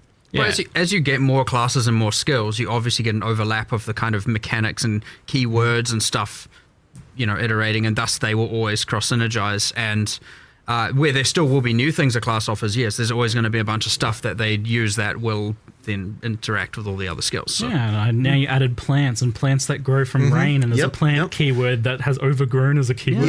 Like, it's interesting actually, those ones, because they're on completely opposite sides of the tree. You've got Dex versus Strength int, and that's been a little bit hard to kind of like get the where the mechanic should go on one side versus the other. So where we ended up going is that the nature side of things for plants on the Strength int is like you've got the poison on the Dex side versus the kind of like just pure nature like physical damage spells spells on the on the strength inside. But that's been fun though, because now it's actually been really fun designing the supports, because the more classes we have, the more we can start to think, okay, like here's a support that's for something obscure. How can we make it so this can apply to some other kind of thing on the opposite side of the tree, where like now you've got some interesting interaction. So there could be some kind of like thing where growing plants as a ranger could be sort of something. I mean, like I can't say I've tested the potential there myself, but like we made all of that work. All the plants can, like plant stuff all has mechanics around like watering the rangers' plants is like a thing. They all have ways that works. I mean, that definitely opens up interesting party options in the future as well. Like I do like the idea of being like a rainy druid watering. It's a thing. It's easily a thing. It's not even hard to do as well. Right. It's kind of just like, thanks druid, you buffed poison rangers. Yeah. Like, that's kind of just what happened. Yeah. Right, good, yes. And the rain buffing lightning skills as well, like increasing shock chance and stuff. It's pretty wild how much stuff you've just jammed into one class here. How did you like kind of settle on a identity for the wyvern in particular? I feel like people know what a bear is, people know what the wolf is, and even a lot of the like druid stuff is pre-established as like, you've got plants and you've got like nature and you've got like lifting up the earth, that sort of stuff. Well, we really wanted to have a third form that was a little bit out there in terms of different from what you'd seen in another game. I mean, obviously, like every game that's got transformations has the bear and the wolf, right? That's just like the staple. But and actually, for that, funnily enough, for that reason, we couldn't not do it. There was actually a period there where we weren't going to have a wolf because we were a little bit unhappy. Yeah, with us, and it's just like, well, exactly right. That was the reaction. That was the reaction of like all the furries come out of the woodwork and like, you gotta have a wolf. How dare you? Yeah, how dare, exactly right. So we're like, okay, we'll have a yeah, exactly. Don't anger them. So that was a real concern. So we decided to go. We needed the two familiar, and then we needed one that was a little bit more out there. And really, when we were looking at the bear and the wolf, it was kind of like we want the slower, harder hitting. We want the faster and like speedy kind of version, obviously being the wolf. We also wanted something that had some range elements, and then a sort of more spellcastery vibe a little bit more. And so we sort of thought about it a little bit like, what animal is ranged? Like, it's not really, there's like kind of not a lot out there that can really sort of do that. And so, eventually we settled on the wyvern. I mean, someone of course at one point was like, how about a dragon? And we're like, what the heck? What are you talking about? But then eventually I thought about it, and it's like, actually, you know what? There's some potential here. If you suggested to me, I told you not to do it because like, there's no way you could make it look good and not look stupid. But it eventually, it was hard though. We did get there. It actually looks pretty cool. Yeah. But it's kind of a spell blade almost. Like, it's got a bit of range stuff, but it's got a bit of like spell kind of melee things going on. I mean, as it should be for strength int. Yeah, and you were asking what the passive buffs were. I was looking at it before. It's like it's got buffs to freeze, shock, and energy regeneration actually, as well, like energy recharge, I think. It's a shame you knew. The reason I was actually being vague is I knew what they were. I just wanted to change them. Okay, I mean, that's fine. Do something. Sorry for my slight disingenuousness. Do something cool. I kind of feel like they shouldn't. I didn't want them to be offensive benefits. Yeah, they're supposed to be defensive. It forces you into certain build types. Whereas, like, if they're utility or defensive, that way they will work across all board. That's my general philosophy. So I was like, I feel like I want to have a go at trying to design the energy shield thing. I don't mind. I wanted to have a go at designing stuff that's more utility or defensive only, and that way you don't feel like, I should have to play lightning or fire because it gets the passive benefits. Okay. That way, if you wanted to do a kind of weird out there thing, it doesn't feel so bad, but we'll see what I come up with. Do you have an idea, or are you still figuring it out? Nah, I got no clue. I don't know. You could play on the fact it's got, like, wings to, something defensive for block, or something for, hard carapace maybe, or... I don't know, the fact it has wings, something to do with the wings, much dragon lore to pull from. I got like a book that my daughter really likes to read that's like full of dragon lore. I'll send you some ideas. All right, sweet, yeah. Dragon, they hoard gold, right? Gold finds? Yeah, totally. That sounds like it. Eat piles of gold for buffs or something. There's gold over there. Quick, shapeshift, pick it up, shapeshift back. No, I'm obviously joking, please. I'm not doing that. Gold find, no, please don't. Mandatory dragon gold find build. I know it's kind of funny though. It's distinctly POE. So the druid is this like strength int class, and with the Templar we had the idea more of like you've got that armor energy shield stuff, but that's still the case here, as that's the strength int base. But I feel like the energy shield stuff is not as iconic to Druid. How have you incorporated that and made it feel like something that makes sense, or like in what ways have you incorporated that to the Druid? I feel like it's not obvious. Yeah, look, it is a little bit off in terms of the feel there, but at the end of the day, we kind of don't really have many options as far as what we can do. I mean, like that, it is important for it to be that it has that, you know, like armor and energy shield approach.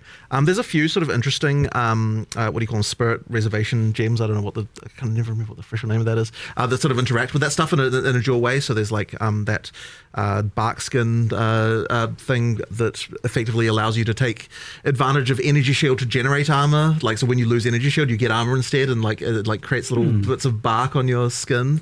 As you there's like things like that we've added. But yeah, there's a little bit of a thematically weird thing. I think probably the weirdest part about that is like, yeah, you're gonna have energy shield as a bear. It's a bit strange. Like, you know, getting hit as a bear and then there's a little energy shield pop. But I mean, yeah, it is what it is. It kind of has to be that way. I mean, you don't have to. Well, I suppose, sure, you can get full armor if you want, but well, like, yeah. I feel like because there's like such a range of identities within that one class as well, that you've got the bear maybe that doesn't really align as much with that. There's definitely more armor stuff. Yeah, going so on you could build more strength when you, depending on what animal form you're playing, of course. Yeah, whereas like the wyvern potentially has more of that kind of magical aspect to it, where it's like that's I mean, and that's why the wyvern itself does get the benefits to energy shield, and the bear does get the benefits to armor in order to kind of make it so you are, like, depending on what animal form you're going, there's a bit of alignment in the defenses there. I mean, really, it's the tree that inspires and motivates this, right? Like, a sorceress could be on the bottom side of the tree and still have the same skill set, and, you know, obviously the damage nodes are a bit weird, but it could work. There's nothing saying, I mean, that's part of the beauty of the game as well.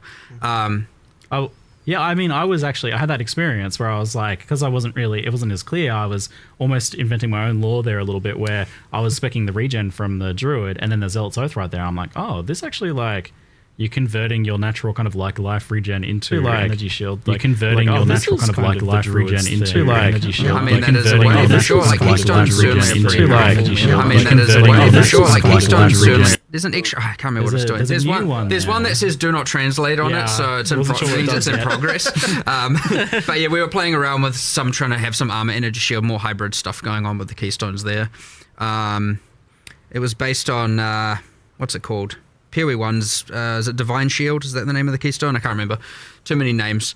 But, you know, it's based on that, but not exactly the same, like a derivative of that we're trying to get going. But, yeah, it's just because I was like, we need more keystones that I feel more druidy. And I know there's a rage one there that is embracing the animal ferocity, where it, like, what does it do? It's like doubles your maximum rage, but makes you don't get inherent bonuses from rage. So it's like, if you really want to do the skills that are rage consumers, like rampage, and you just want to rampage for as much time as possible, you obviously go for that keystone. You lose the benefits of rage, but you get to rampage around for twice as long. You know, so a few things like that we're trying to add that are thematic as well. And I think that's another one of the really cool parts about adding a class is 1/6 of our tree was just filled with just placeholder garbage. Like, actually. Like, there's a giant link thing there. There's no links in the game, really. You know, it's like, what are we doing with that? You know, it's like... And so I was like, well, that looked like a vine. Just make that a plant thing. And, so now it's a plant thing that talks about overgrown plants. And But we filled in that whole bit of the tree. And guess what? Now witches and sorceresses have more energy shield stuff on that kind of direction around towards the druid, and warrior has more, and you know, and I don't just mean energy shield, I mean everything, all the mechanics, right? All the int mechanics are kind of there, the strength mechanics, everything. So it is nice we finally have a class in every different part of the tree, so like we don't have this like weird open stuff anymore. Yeah, that area of the tree was a little strange. I mean, it's such a massive tree already, and you're adding more to it, and then like I have to wonder, like, you added this oracle class. Like, I saw the shaman one, I was like, yes, this is exactly what I expect. But then I saw the oracle, and you guys had like 100. So like we don't have this like 30 extra passes. So far.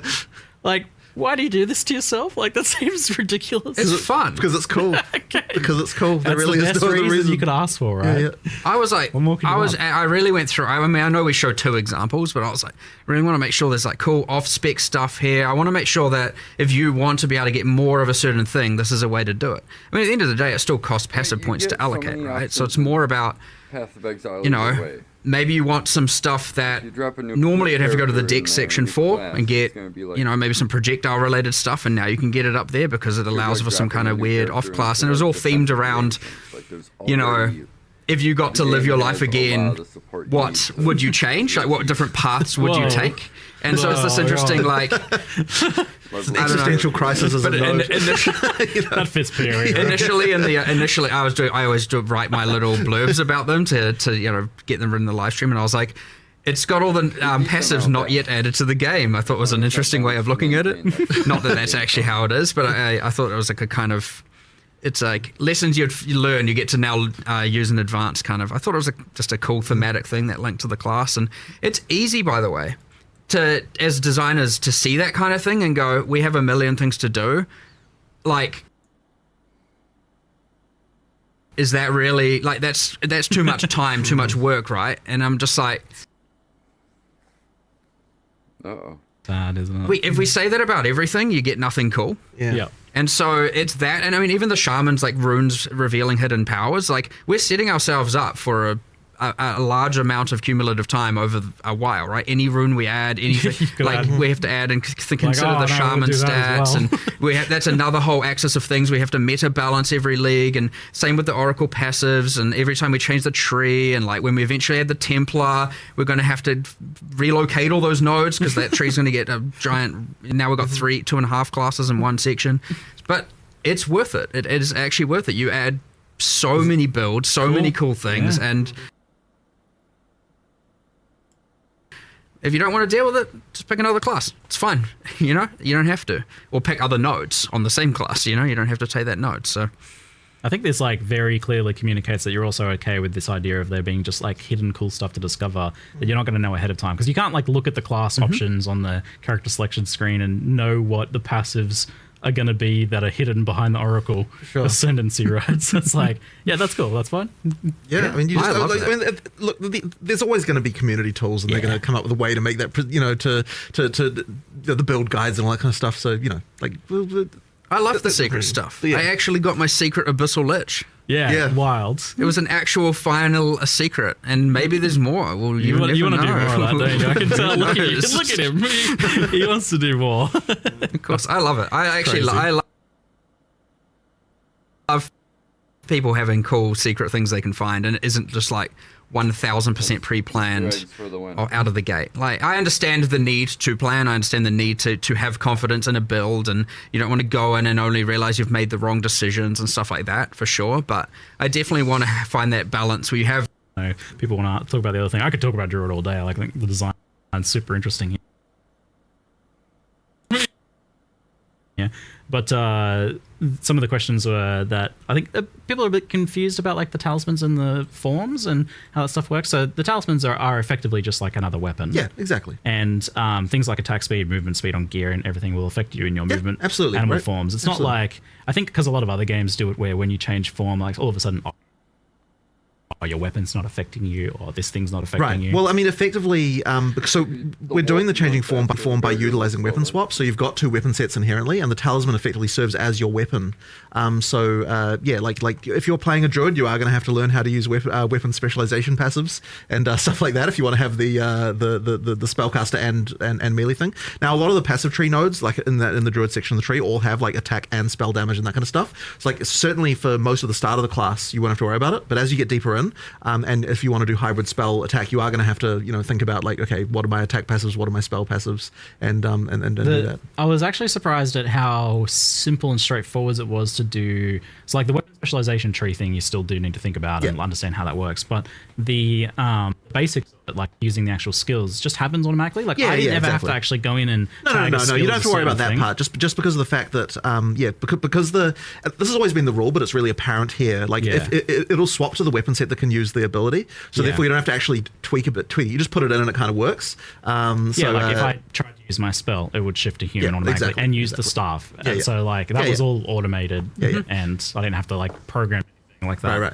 Like I have on some other builds, I guess, where it's a bit. Yeah, mostly that's just because you have get into a situation with those where because it's usable on both. Now you have to start going in there and tweaking that stuff. But because it makes it much simpler when you don't have to worry about that. Yeah, so there's a decent onboarding there, given the potential complexity of that. All right, so we'll move on now to the Fate of the Val expansion, and there's definitely more of a like clear divide between the two things, and you even actually made two separate trailers this time around. Well, it would have been super weird to have these like two completely clashing themes in the trailer. So yeah, in the end we were like, normally of course we'd make one trailer with everything, but we're kind of like, man, it's really hard to unify these two things in a kind of reasonable way. So yeah, in the end we decided to go with two trailers and just like show the content completely separately. And they're not connected. Like they not don't at all, have to right? be, right? Yeah, Like, Yeah, they're not. Aside from both of them having a buttocks in it, they're not connected. That just happened. Yeah, that was total accident, by the way. It was just like two totally unrelated. Yes, sure. I was praising the equality of it. Like, right. So, yeah, I was great. There's buttocks for everyone here in this trailer. Excellent. Thank you. So this expansion is, and we saw this a little bit where you tried to work in the previous League mechanics into like story quest stuff, which I was super keen on. This expansion definitely feels much more deeply linked into the campaign and story, to the point where like Doriani's saying, go back in time and try and change these things that happened in the campaign. I was like, this feels like a major campaign story beat. Yeah, so I mean, on now. There's a few things going on there. So, like initially, this league, unlike I think what we've done too much of in the past, the storyline develops quite a lot more, kind of like through the campaign with different events that happen and sort of link in a lot. And part of the reason originally for that is that one of the things we sort of don't like necessarily about what leagues do is like you've got this situation where you like walk out of town in like, you know, literally the first area, and it's like some eldritch entity is immediately recruiting your services. You know what I mean? Like it's actually very like unfortunate. Put this rusty thing in your body. Exactly right. So we kind of wanted to try and make sure that there's a little bit more like it doesn't feel like the world is on your shoulders like right from the get go. Like there's actually like a little bit a growth of epicness throughout the league. So like if we'd have had it so it's like you're time traveling into the past, like the moment you walk out the gate. It's like, okay, it's just not quite right. So we decided what we'll do is we'll make so that, you know, there is the temple. We've got a kind of like almost a baby version of the mechanic where you've got a lesser number Act 3 of rooms, like it's kind of a bit simpler, like to start out with, and then once you pass the sort of key point in the storyline, then it like really opens up. You go into the past, you've got a little more story stuff going on. It did add quite a lot more work to kind of have to make two versions of a bunch of things and that kind of stuff, but I think it is worth it because it means that it feels like the league has a lot more going on, and it just doesn't kind of break you don't break immediately the feeling of the world, which has been a problem. I have very strong opinions on this one. It's like dark horror, gothic, secondary. 3 dimensions deep of, you know, like I'm in the past or in some sort of demon realm now. I don't know what's going on here. And I mean, it's fine as you go, but this is actually one of the challenges I think we're going to have just designing leagues generally, is that they're going to require a bit more work to make them feel right. I mean, even just something as simple as like the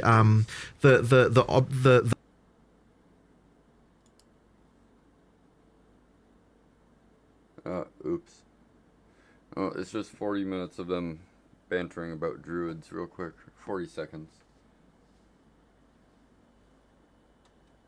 We get back and they'll be on a new topic, right? That's pretty much all they discussed here was the release of the druid class. They touched on a couple other things.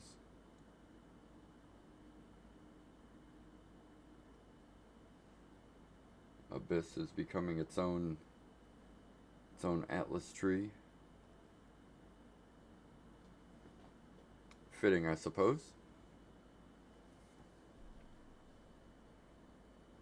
Sorry for the ad, y'all. Definitely taken good care to make sure that it doesn't. Well, I mean, yeah, it's a matter of making it feel like there's some ancient ruin that then later someone came along, like some Ezomites went in there and they built some stones around it because they're like, well, what is this thing? And like, we just thought a little bit about like how would the culture here have reacted to the fact that there was this ancient ruin from long ago in this location and that kind of thing. Yeah, okay, interesting. And you mentioned to me that this is the bar for what you want to be doing. This is the quality level for what you want to be doing. Yeah. So I'd say that like it does sort of I would say here, like the level of polish and the stuff that we're doing, like the amount of content that a league needs to actually be good. Like, you know, obviously when we did 020, the league was a little bit like, you know, it was just the Asmerian spirits, and like, I mean, it was a league, but it wasn't really, didn't have like the depth of content and stuff that you needed. And then with 030, I think we did a lot better. Like it came a lot better, but I still don't think we quite got there in terms that of was like the, POE1 level kind of. Yeah, like, yeah, and then this one here, I think like you get up to the level of quality that we really want to be delivering in POE2, like post release and everything, and like the kind of the amount of content you need for a league. Like it needs to be quite sizable and good, and it did take a lot of effort, but I think it's worth it because it sort of shows you what we can do when we. Yeah, I was gonna say that's like a high bar that you've effectively kind of like locked in committing to for expansions. Well, hopefully I don't come to regret it, but it's and honestly the scope did explode a little bit because when we I think that one of the things so when I initially designed the league, I was kind of like, okay, we're going to have like some limited number of rooms. We kind of spec'd it out, and like and each one will have a few levels, and it kind of didn't seem like it was that large. But really, in the context of POE2, it's like, well, if you're going to spend effort to upgrade a room, it needs to feel meaningfully different and have meaningfully better rewards and all that stuff, and it pretty soon expands into like a really huge list of like different combat encounter mechanics and different like crafting mechanics and different rewards and everything. Like there are so many new rewards and things in just in the temple. It's crazy. There's a lot there. Like certainly the number of expanding crafting options and all that sort of stuff. I mean, we could take some inspiration from what POE1 did with Incursion, in terms of double crops and stuff. But we had to make it work in a POE2 context. There's just a lot there. Yeah, I've followed your progress with designing this one from the very beginning. Yeah, the funny thing is about that is that it actually came from a game that you recommended that I play. I wasn't going to even say no. So you recommended that I play this game called Loop Hero, and I really enjoyed it. Then everyone's going to think that the game we're inspired by is Blueprints, but it actually wasn't. It was Loop Hero. It was so good because I told you about that game, and then it was like a week later or something, you sent me a message like, "Hey, I've made this little program." Yeah. So I prototyped up like a thing that for what would become the UI for Incursion. We actually ended up. It's funny because this is like the first league I've actually personally done code on in like quite a long time. You really got into it. Yeah. Because it was a real fun, just like evening thing to like go and just like work on this design. And one of the great things about doing that is that I got to make so many design changes just in the course of of writing it, like, which I don't think necessarily would have gone exactly the same way if I was getting other people to do it. So yeah, that was really fun. And just make and then effectively the back of it is like the code that I wrote, but obviously the UI of it is like a whole thing that a bunch of other people worked on and made really look really awesome. But that was a lot of fun. Yeah, what is it like about this one that grabbed you so much? Because you got so involved and so personally, like working on it at home. Yeah, I just really enjoy this kind of like little game within a game, like little metagame things. And just that dungeon design thing is just a really fun thing for me. Tile placing. Yeah, It's always it's really fun. Love a good tile place. And I just like coming up with all the little ways that they can interact and that kind of thing, and try to make each feel a bit different and that kind of stuff. It's just a good time. Yeah, and it's got this like iterative design where you're building a temple, you run it like it's a really small one at first, and then it crumbles a bit, but you're still kind of building on what you're doing each time. Yeah. It's like a weird kind of like roguelike-y thing without being a roguelike itself. Yeah, exactly. So with that design then, I'm curious, like does it like fully reset at some point? Like for example, when you kill at Zeri or It never fully resets, but when you kill at Zeri or defeat an architect, quite a lot of the temple gets destroyed. So there's this kind of destabilization thing. So it goes back to not the start, but kind of I think it removes like 2/3 of the rooms. There's some number like that it gets rid of at that point, and then you kind of have to build up again. So that's just that effectively means that like when you do those options, you're getting like new reward rooms and things to play. So it's giving you new goals, and then you have to work towards those goals again. And then ideally, those reward rooms can be rewarding enough that the benefit of going back to smaller is I'd say the negative of going back to smaller is completely outweighed by the benefits you're getting from the extra rooms that you're able to place. So you can juice it a fair bit too. You can, yeah. There's a lot of like modifiers that are getting added on by each room, and you can place quite a lot of them. Yeah, you can. Yeah. Do you foresee people building out like a huge temple and then kind of not having it decay as much as possible? Yeah. I mean, Zeri? It's absolutely intended that you'll do that. I mean, once you've defeated at Zeri enough times, you've got the uniques from there, and you've done like other things like that. Then you absolutely will like probably want like for ultra end game play when you really want like the most challenging stuff, and you're just like looking to get like as many double corrupts as you can and stuff like that. You're probably going to want to keep the temple large and specifically not do the stuff that would cause it to destabilize. Because if you don't kill the architect and you don't kill at Zeri, then it will it'll only pull you back. I can't remember the exact number of rooms, but there's some number of rooms that go away when it's quite full, and then you can just juice it really high and have really challenging in-game scaling tier of stuff. Because one of the things we were sort of concerned about is that there is some in-game content that just doesn't really scale as hard as it needs to scale in order to make it properly in-game viable. Yeah. we wanted to make sure that this was not the case here, that it actually does scale enough into the end game. Okay, so like designed to be pretty farmable and to be pretty late game relevant. Of course, yeah. It gets pretty hectic with all those mods. Yeah. With how many rooms are on there and like. Yeah. But also just other things that you want to do, like so for example at the start of the game, you can only you can't like store up temple runs, as it were. As you get into the game, then now we start to have it so that you can store up more runs, so that you can like map for a while, then like do a bunch of incursions. I think we have it that eventually you can do 60 maps and then temples, and then 60 maps, then temples. If you want. So you can, or you can do 6, then a temple, then 6, then a temple. So you can effectively store 10 anywhere runs, in between. 10 runs nice. If you want. I feel like with these things, like now I keep seeing like, you guys have thought of it. The thing is that we've got so much experience and stuff. I mean, like so for example, the whole like taking the currency away from the temple instead of having to craft inside the temple thing. Yes. Like that's just a hard learned lesson from POE1 where you just need to. You say we thought of it, and I have, because I'm just going to bring it up. But like, and a thing about, and this is something that I'm on the fence about a little bit. Personally, but the thing with the killing architect and Itzeri destroying a bunch of the temple, creating that clash of either farm temple or farm boss, can be quite a divisive thing for people. Right. You're looking at Betrayal Katarina, right? And the exact same thing. Yeah. Where it's like, we've now on POE1, we separated those two things so they're not, because it always felt bad doing one or the other. Or I could feel bad doing one or the other, depending on how the balance went. And so you might get a similar thing here. Now, of course, the amount of the temple that can get destroyed is variable, and there's a bunch of stuff we can obviously tweak. But yeah, like getting that right and feeling right will be important. It's honestly hard to say if it is right now. But it's a thing, we say we've thought about it, but it can be very easy to see that and be like, hey, they're doing the same mistake they've made last time. Which, you're not wrong. Except depending on honestly having the lever this time in place of how much gets destroyed instead of entire board reset kind of thing. We get to control that a lot better and iterate on that if we need to. So yeah, that's true. We've thought about it, but it can. I could see, because I was just thinking about it, going, I reckon people are going to get mad at this.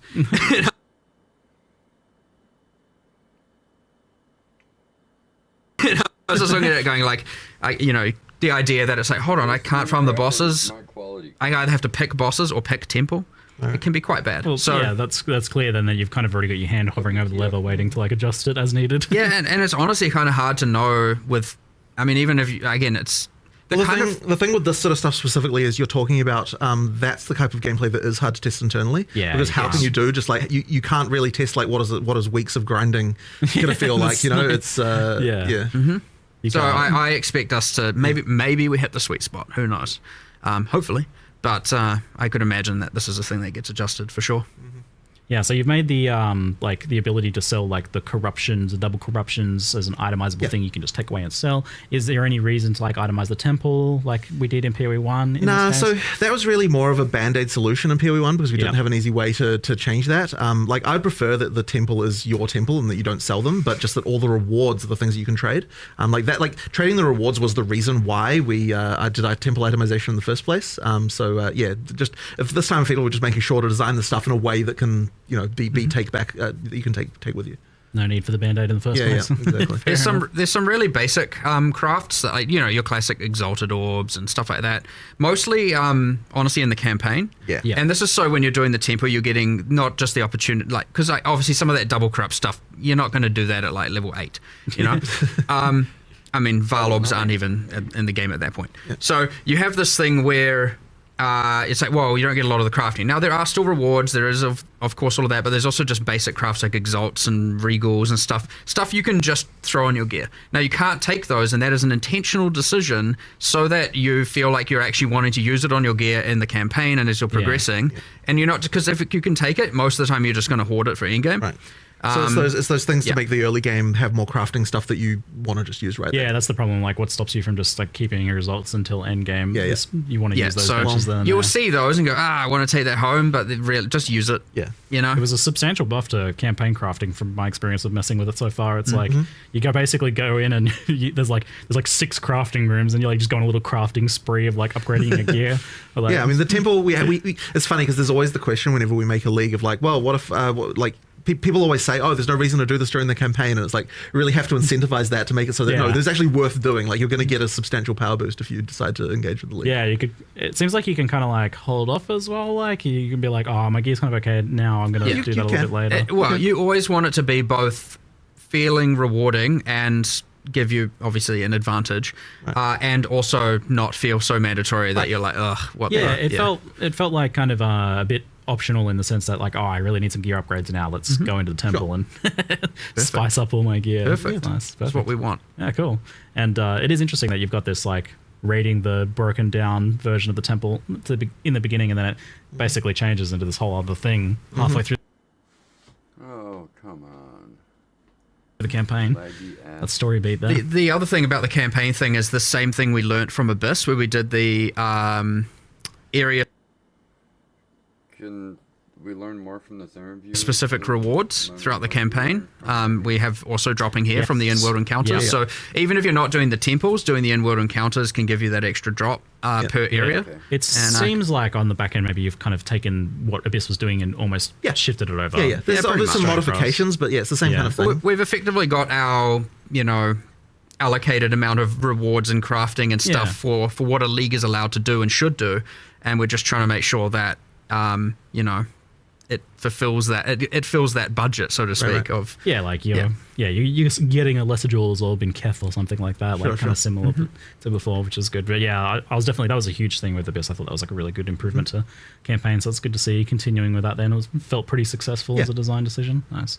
I'm really glad double corruption is back. I feel like that's a great thing from POE1 to be returning. One thing we've changed here is that because double corrupt existed in POE1, you never Varlorb gear. Well, I don't say never. Obviously, there are still cases, but generally speaking, why single corrupt it when you could double corrupt it? So we've made sure here that the double corrupt has to occur on top of a corrupted item. That's cool. Right. So yeah, you have to Varlorb land it, and then you have to land the double corrupt on top of that.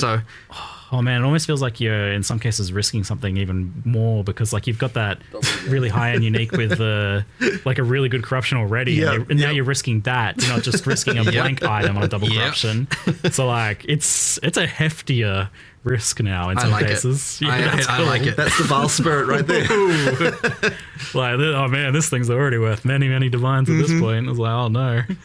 Some good streamer moments. So. so you actually have to though, like it has to be crafted. Yep, so you craft first and then you can apply the double craft. Okay, cool. It keeps the usefulness of the Varlords there as well. To kind of I didn't want the Varlords to just. I mean, you'd still use them on like waystones or whatever, but I didn't want them to just be like never used on gear anymore, because you'd rather just double corrupt it. And so it was a suggestion a developer made a while back, and I was like, that's immediately a win, and I almost want to change that in POE1 as well, but then I just forgot about it, to be honest. So, I'm not sure if I do want to do that just before everyone maybe goes like, what the hell? No. But, consider it. I like the idea, and I think it is an overall improvement, Yeah, it sounds like a great idea. And then you've got this whole other system now, which you had a little bit of it in POE1 recently, where you can corrupt uniques and it replaces a random modifier on them. Yes. So this is limited to specifically Adziri. No, what not Adziri, Val uniques. Yeah, so uniques. I really wanted to make it so you could just replace arbitrary mods on any unique. But Crazy. the problem is, it was just a can of worms that like was just not even possible to contain. Basically what we were like, okay, is there still a way to do this that's like not going to be quite so crazy? And then we were like, okay, if we can pick a subset of uniques, and we ended up going with Val uniques, for obviously thematic reasons. Then we can sort of make sure that like while it's still crazy, like there's still some insane interactions, we can kind of at least have somewhat of an understanding of what happens. But it does truly work where like it picks a random mod that's on the item and then replaces it with another random mod. So you can create some. You can use it on non-Val. It works differently. Huh? I don't know. This is news to me. I didn't actually know that. What is that? Excuse me? I think it's similar to Ancient Orb in POE1. So it like re-rolls. The idea here is like it's meant to work on these Val items because they've been like infused with royal bloodline blood, and so it's like the way it works on Val uniques is different to just random uniques, where it's like, hold on, it works a bit more chaotically here, and just changes the item entirely to something else on non-Val. So, and I only say that because obviously it's pretty bad to be like, I have to have a Val unique in order to use this. Now, no, you can take the currency home, so that's never the end of the world. But I want it to be like, just go grab some random unique and re-roll it. Using it on the Val uniques is like quite cool. Right now, I'm trying to make sure, a process that we've been doing is that we're not just replacing it with kind of just some random basic stuff. Like, that will happen. That is a part of the pull, but we're trying to go through, because we have a more limited set of uniques we have to actually do the mod replacement on.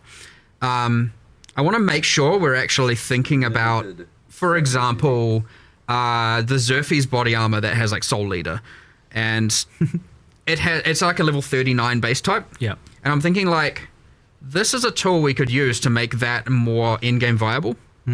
And so you can do things like heavily increase the defenses, because obviously level 39 versus a level 75 base type or whatever is going to have very different defenses. But then you could also be like, what about if I was like, what other weaknesses does this item have? Well, you can't generate Soul Leader stacks on a boss. Maybe this can turn that on, you know? So all of a sudden you can replace, I don't know, the life regeneration rate with a Soul Leader now generates once per second while a boss is in your presence or something like that, you know? Now, these are kind of examples, but that was a specific one that I really wanted to do. So, but then I was like, I don't know, what if you did plus 25 Soul Leader stacks and stuff? But it's like very specific outcomes, very specific to that unique. Yeah. And I wanted to do a bit of that to use it as an opportunity to be able to save low-level uniques, if you know what I mean, to make them more in-game viable.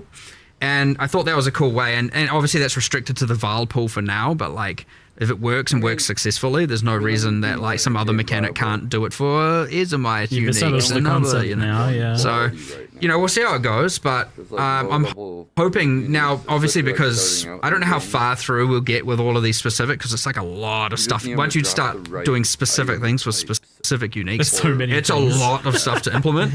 So I don't know how far, but I was like, let's start with the mythic uniques, the rarest, most powerful ones, and we'll work backwards, getting to the more common, you know, ones at the end. I mean, and you've then also got just the general like buffing of a bunch of other uniques as well, right? I mean, there's a lot of that. Yes, going true. on. And I mean, that was part of that when I was like, okay, how can we buff this? How can we buff Tell them higher level.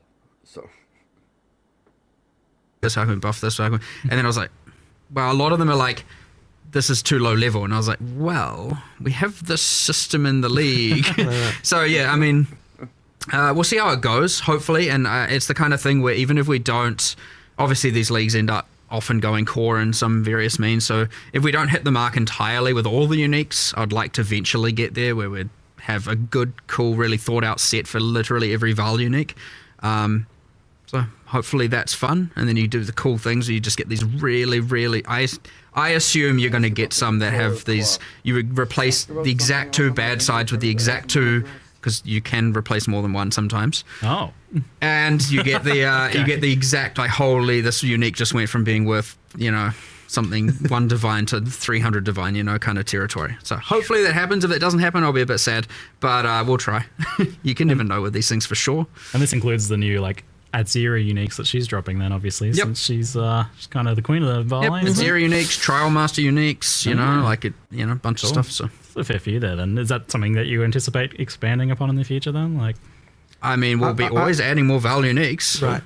So yes. But in terms of for other cultures, that would probably come in a different form, in a different league mechanic or some other place like that. Yeah, that makes sense for sure. In terms of the overall idea of, you know, upgrading low-level uniques. Yeah. Did you ever like discuss the idea of Val's skill gems? It feels like weird to like add that when you're still adding regular gems. It doesn't quite. So I mean, fundamentally, what a Val skill gem is in POE1 is like a kind of ultimate type style ability in some sense, you know. So it's like we've kind of.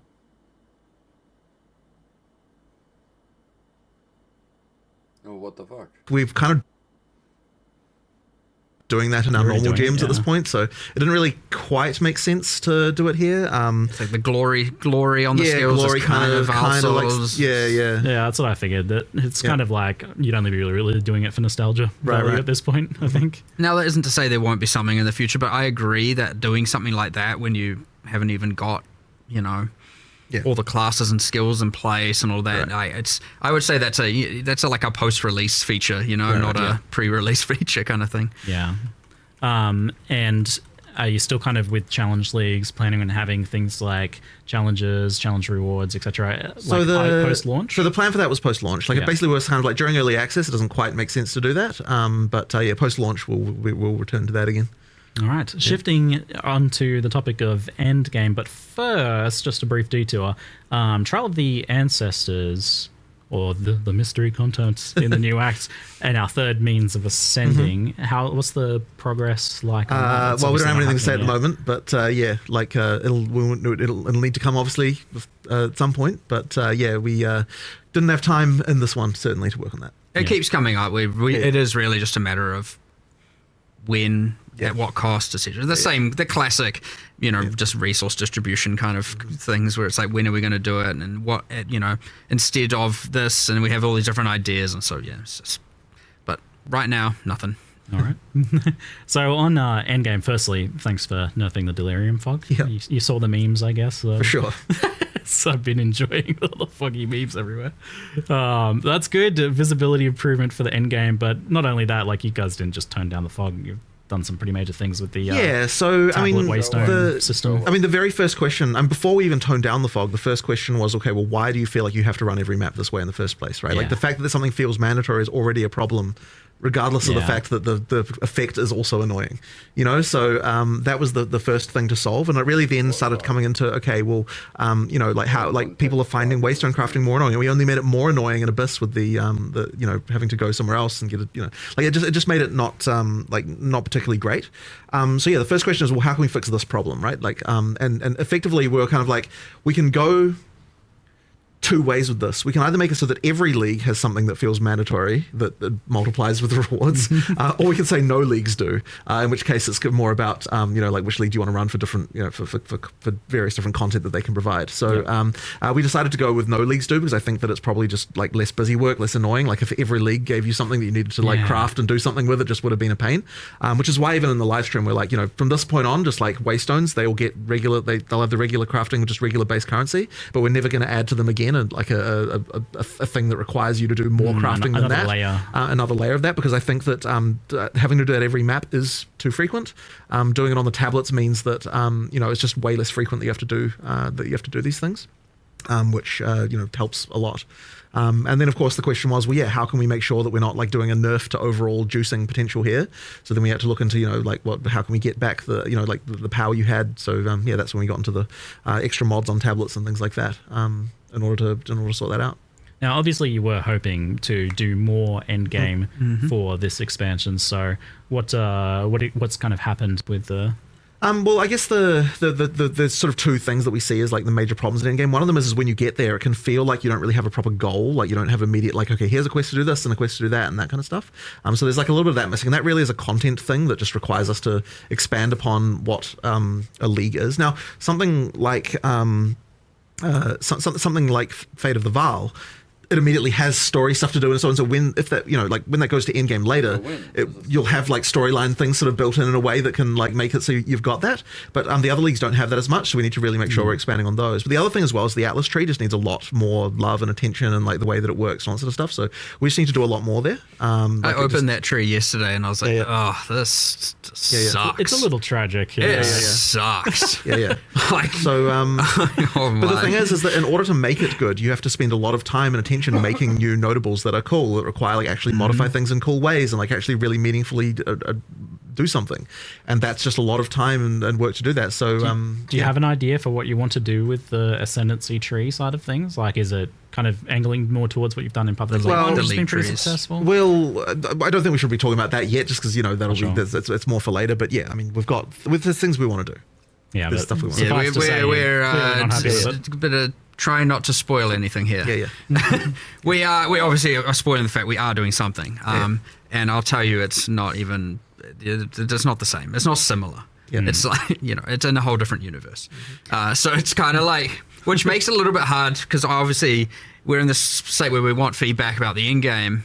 Yeah, and so I do want to put, like, people should keep giving feedback, because I don't want people to think, they're reworking it in game anyway, so I'm not going to say anything, just in case. You never know. There's and also different parts of the in game that kind of are like independent of the, just things like how the Atlas tree works. Yeah. So but yes, that tree is effectively going to be completely reinvented. So that will get a full drastic change, and then the something that like POE1 with the whole complete your atlas being a very clear, very obvious goal. You just complete all the maps and you get your atlas is complete. And then there's heaps more beyond that, of course. There's all the boss farming and all the different progressions, and even that has like multiple quests throughout the main quest line with the different pinnacles and all that. We just don't have any of that really. It's just immediately into this infinite unguided adventure, and there's a little bit of things with the corrupted zones and bit of that, and like, you know, the burning monolith, but it's still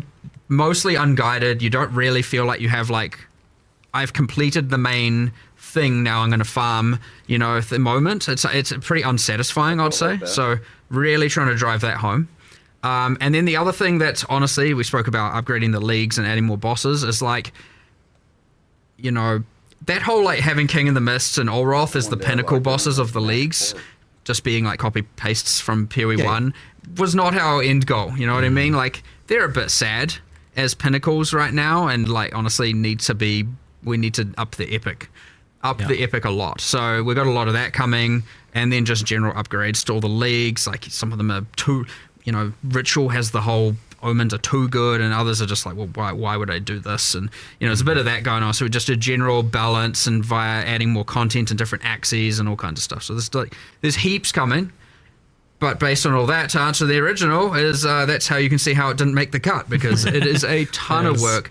It turned out to be way more than we had anticipated, and it was just like, oh, damn, we kind of talked about wanting to do an in-game upgrade, a big revamp in 040, and now we've got too much work, and we still believe it's the right thing to do, so we're going to commit. And normally we often get faced with the option: do we cut it down to make it fit, or do we commit to it all and do it? And I don't think in this case we could have cut anything without kind of just honestly making it look half-assed, to be honest. So we were like, no, we need to do it all, which means, unfortunately, yes, it's not going to make 040. But then we were like, well, we can't just now do nothing. So what can we do? Well, obviously, we're not just going to be like, because we're doing an 050, we'll just leave the fog alone. Yeah. Obviously bad, which was a bug, by the way. Really? All fogs, like the volumetric fogs in the game, have a cutout around the player. Yeah. That like cuts out and then tapers off. And all fogs in the games, there's multiple different fogs, had it except for Delirium Fog. It was the only fog that didn't have this. So that was, well, like, we can start there by re-adding it, and then we'll iterate until we feel like it's about right. But yeah. Kind of sad when you look into these things and you're like, oh, damn, it was just broken the whole time. But either way, like, you know, a player doesn't know if it's broken or just intended. So obviously fixing it is the important thing. But yeah, I know there's the guy on Reddit doing a post every day. And they can finally rest. Thank you for your service. Your watch is complete. Yes, we can actually see the ground. It was just hilarious in some maps, whereas like they have holes in the ground, and like there's so much fog you actually can't tell where the holes are. It's like I can't move anywhere. It looked a lot better from the footage, so it's a big improvement for sure. Can you show said footage, please? So you mentioned that, but there was also another kind of key change that you wanted to make sure to get in this one, and that was the kind of like monster density getting swarmed issue. Yeah, that's a very interesting one, because so when we were doing 031, this was actually already a thing that we were tabling and talking about. But we kind of thought that players probably wouldn't like it because the you know, like monster density can be a very touchy thing, right? But the funny thing is what we found was that even after we like what we actually sort of heard more was like, oh, we actually liked what the improvements were early in game, and we actually would wish that the rest of the in-game was more like that. And we're like, okay, well, if that's the case, then like the main thing we have to do is not like nerf rewards, make sure that experience gain doesn't get lowered or anything like that. But you know, overall, we don't necessarily need as many monsters as what we were having in the top. And I think this is actually going to also just generally improve things, because it makes when monsters have more life like that, it makes more builds viable. Because like there's obviously a point where like once you can one hit everything, then there's no point in like you might as well just go for whatever the fastest thing that could do that is, right? Yeah, the lightning spear. Right. So effectively, by making it so that monster life's a little bit higher as you get up there, it sort of actually means that like higher damage builds become more useful. The need for having to target so many enemies goes down. Exactly, and thus right. You aren't just now funneled into the highest AoE thing possible. So it means that like things that are less AoE focused and more like, I mean, obviously you're still going to want AoE, you're still going to be wanting clearing like that sort of stuff, of course. But like effectively, just by tweaking it down a bit, you just don't have the like so much need for everything to target quite so many things. And so you know, the sort of higher damage skills that are a bit less like, you know, not like more than a screen in size can actually be viable. And that should hopefully improve the situation. I want to make sure that even if people are like, but I prefer the swarminess, and it was fun for my build. And the thing is, like, that, speaking of, like, Atlas Tree, that's a thing where the Atlas Tree should be the thing thing that you can, it's like your build can do that. So, like, I want to make sure, like, for now, not doing it, but I wanted to do a thing, because we're doing this whole, like, monster effectiveness goes up more, right? I mean, it's a pretty hard thing to understand, because monsters just get stronger with higher levels, so like it kind of just happens. You don't really, it's not like a thing you need to worry about or anything of the sort. But I want to do a thing where you can spec into making, like on the Atlas Tree, you know, I guess this is a little bit of a forward spoiler, but we're adding a little bit of it in a few places, but I want to make sure that you can invest into making monsters tougher without increasing the number of monsters, where like often it's just been pack size, and stuff like that. So but then I would love to do a thing later where like you can convert that effectiveness increases you can get into like pack size. So it's like, you know what? Nah, I want the swarmy, you know, weaker monsters thing. And I don't want one to, at that point you can make sure the conversion results in the exact same amount of drops and XP and all of that stuff. That way you can incentivize. Well, you don't incentivize one or the other, right? Like it's more about what your build is, what you'd prefer, rather than being like everyone has to have most pack sizes possible. Whereas right now, pack size is just a straight up multiplicative drops XP scale. I mean, obviously not for rares and bosses, but you know it is, and for a lot of people, it's a multiplicative fun scaler, and I don't want to take that away. Like I want people to be able to do that, but that's what the Atlas Tree should be able to achieve. However, it is too chaotic at a base level. Right. You get this weird thing where it's like the campaign has a entirely different vibe to the end of the end game now, where it's like you step into the end game, it's kind of a right, and then you get towards the end. I mean, at the start, for people who didn't play 031 onwards, it was just like, okay, I'm going through the campaign. It feels a bit more tactical. Feels a bit more, you know, intentional. My actions are more intentional. And then I get into endgame, I'm like, what the heck is going on? There's monsters everywhere. It's out of control.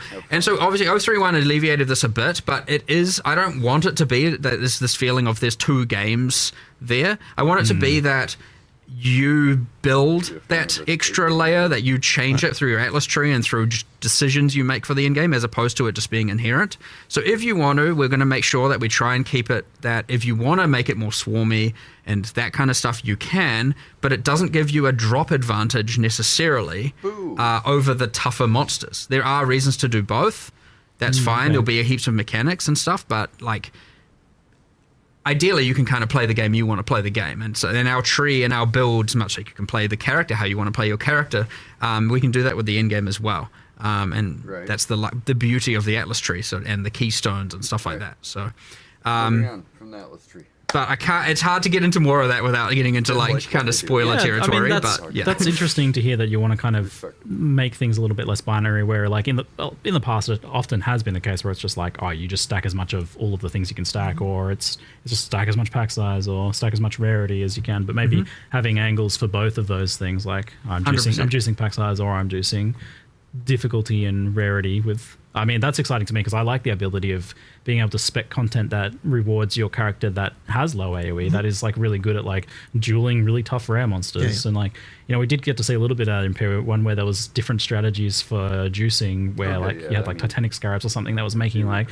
really strong rogue exiles, and that took a specific sort of build to do. So it sounds like that's kind of the direction you want to head with that, which is pretty exciting to hear. And kind of tying into this topic then, and you touched on it a little bit, was like, there's definitely been like, it's been noticed that rare monsters seem to drop the vast majority of loot in endgame maps, or at least compared to normal and magic monsters. There's a bigger difference, I guess, than has been the case in the past. And where are you guys at with like noticing or feeling that, or what problems do you foresee with that? It gets talked about a lot. I don't think it's necessarily wrong that it's like that. One of the things we really want to try to make sure of in POE2 when we're sort of doing a sort of from scratch pass on this is that the amount of rewardingness of something is equivalent to the amount of difficulty that it takes to kill it. And that's kind of where, like we're trying to normalize that because by doing that, it means that we can try to get we don't want a situation where like some content just is randomly just way more rewarding than other content. And so we're trying to just make sure that we're keeping tabs on that really well. And what that's kind of ended up with regard to the magic versus rare is, we've got the balance of that where it should in an ideal world be the case that killing a rare versus killing a white monster is, does in fact drop the correct amount of rewards relative to each other. Now the issue can come with the fact is what if your build can one hit either of them in any case? So that kind of changes, I guess, the way that feels a little bit. So, but as I said, it should be the case that rares drop more than white monsters, and white monsters can drop anything still. It's just, it does make a certain amount of sense, but I guess with what you were talking about, Mark, it seems like something you'll have to think about because if you want both strategies to be viable, the pack size juicing, then there needs to be a reward, a payoff to that ultimately. 100%. So that's something you'll be looking at then. But as far as I'm aware, it really is the case that if you looked at it entirely just around the life of the entity, the drops should be pretty equivalent to the amount of life that they had to in order to kill them as far as relative to each other. So if it's got 5 times as much life, it does 5 times as many more drops effectively. That's kind of what we're shooting for when we're trying to balance this stuff. Yeah, I think with the balance of how things are and the options we have now, it probably makes sense. But yeah, it looks like something you'll be keeping close eye on moving forwards then. For sure. There's a bit of a parallel with one of the kind of issues I see in Path of Exile 1 where everything is in reward icons, the little floating symbols. Right. And that seems like something you're trying to avoid moving forward. We haven't really been doing that for a little while now. There was certainly a period there in POE1 design where it was every single league was just those reward icon type things. And it ended up really beiging the rewards a lot because you just had this thing of every league drops, every other league's drops. And it kind of didn't really, it wasn't really that great. So it's going to be a little while since we've done that stuff in POE1 even. And in POE2 we kind of steer away from it to make sure that everything feels like it's got distinct drops and a reason to do it and that kind of thing. Yeah, it appears in some regards. For example, when you get the reward rooms in Fate of the Vow, you have a unique item room. Sure. Yep. But it's not just a floating symbol above the monster. Right. Yeah. Which also, immersively, I don't know what the heck that is, but what is it? It's just nothing. It's a clear and just obvious game mechanic. I see some floating glowing cash money dollar bills above your head. Guy's loaded. Whoa. Don't kill me. Don't kill me. You can't have my loot. But I just remembered you spoke about rare monsters and I was like, hold on, did we? I don't think we deployed or spoke about this change, but I know that taking away all the rare minimap icons was a bit anger-inducing. Because honestly, we knew it. We knew it was going to be. Yeah. Now, they aren't a requirement of the map, but as you're saying, they kind of drop a lot of the loot, and people were just doing the whole minimap, coasting between minimap icons.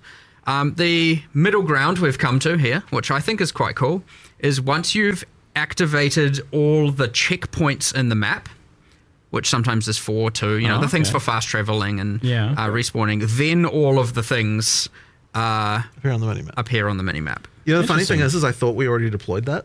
I don't think we have. Okay, right. That's what I was just remembering. We intended to deploy that back when people were complaining about it, and I feel like maybe we just kind of forgot. But you was just implemented a while play your ago. map. You generally find the checkpoints. If you're in a straight line map, there's one at the start, one at the end. Yeah. How the heck are you missing rares? Yeah. Anyway, I don't know, but it can happen. Yeah. But it doesn't just reveal the rares; it reveals everything. Every icon. So strongboxes you missed, rogue exiles you missed. Okay. Just so basically you can find if there's any content that you still wanted to grab.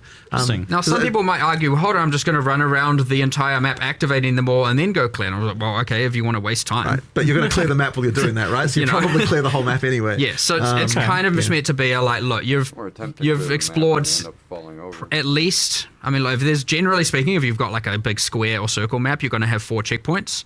You activate all 4. You've at least explored probably 75% of the map, right? It's about getting those last things. And then it's okay, look, you're now allowed to see if you missed anything. But then you can also use the checkpoints to get to the closest place where the stuff you missed was, which is kind of nice. So it kind of helps with that. So we did finally find a solution. I'm hoping this is a good middle ground. Yeah. Because so then at least you've done 75% of the map, probably without just doing blind mini-map gameplay. And then from that point on, it's like, look, yeah, I get it. You probably missed something. You know where it is now. It should actually maybe overall be even more helpful because it's not just revealing the rares. It's going to reveal even more. So you'll know about everything else you missed. So we'll see how it goes. But yeah, I understand that was a bit of a aggravation for a lot of people. But, you know, that's a perfect example of, again, it's, you know, it's why I don't want people to not give feedback, because like this kind of stuff still should be fixed pretty imminently. And so, yeah, it's a good case study, because I'm honestly surprised that you did do that, because this seemed like I loved the rare icons, but I was definitely a victim of the, like, I'm only looking at the minimap now, so it kind of seemed like a change for our own good situation. But what you're doing here, this is a good middle ground. Yeah, it seems like it's saving the players that feel like that they're FOMOing because, like, oh, I know I missed like a league mechanic in the map somewhere after this. Like, that is really bumming me out. And then they have to go and crawl back through everything and waste a bunch of time. So that's just kind of saving them that. Sounds like a good compromise change then. Nice little extra bonus reveal there. Good stuff. Yeah. You just said rare monsters and I just had this random, like, wait, what more words can I say? Well, we probably should have put that in the live stream if we hadn't deployed it yet. But yeah, everyone forgot. It's in the Q&A. Good stuff. Yeah. We shall move on to kind of gear and passives, and this is in the topic of balance and character power, and this sort of stuff has been talked about a fair bit. Something that's mentioned a lot is that the ratio of player power that comes from gear versus what comes from ascendancy and passives is much more tilted towards gear than in Path of Exile 1.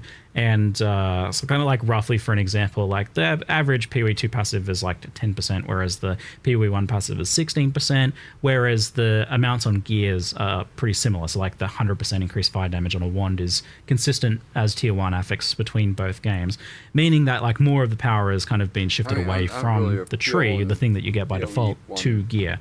So this seems like a conscious decision to make gear more powerful. Is this something like you've thought about or made like specific strides towards? Probably the main thing that we wanted to do in POE2 was make it so that the tree is more, like we're trying to be more stringent about how the tree is multiplicative with what your gear does. That does make gear more important. I wouldn't say there's necessarily been a thing of like necessarily wanting to, the amount of power overall that you get from one and the other is more unbalanced, but it's just making sure that like when you are using the tree, that it's specializing your character more towards what the bonuses that your gear is giving you to kind of make the two things together. Like be sort of important to be thinking about both. So that was kind of our primary goal, but I don't know if you've got a different feeling about any of that.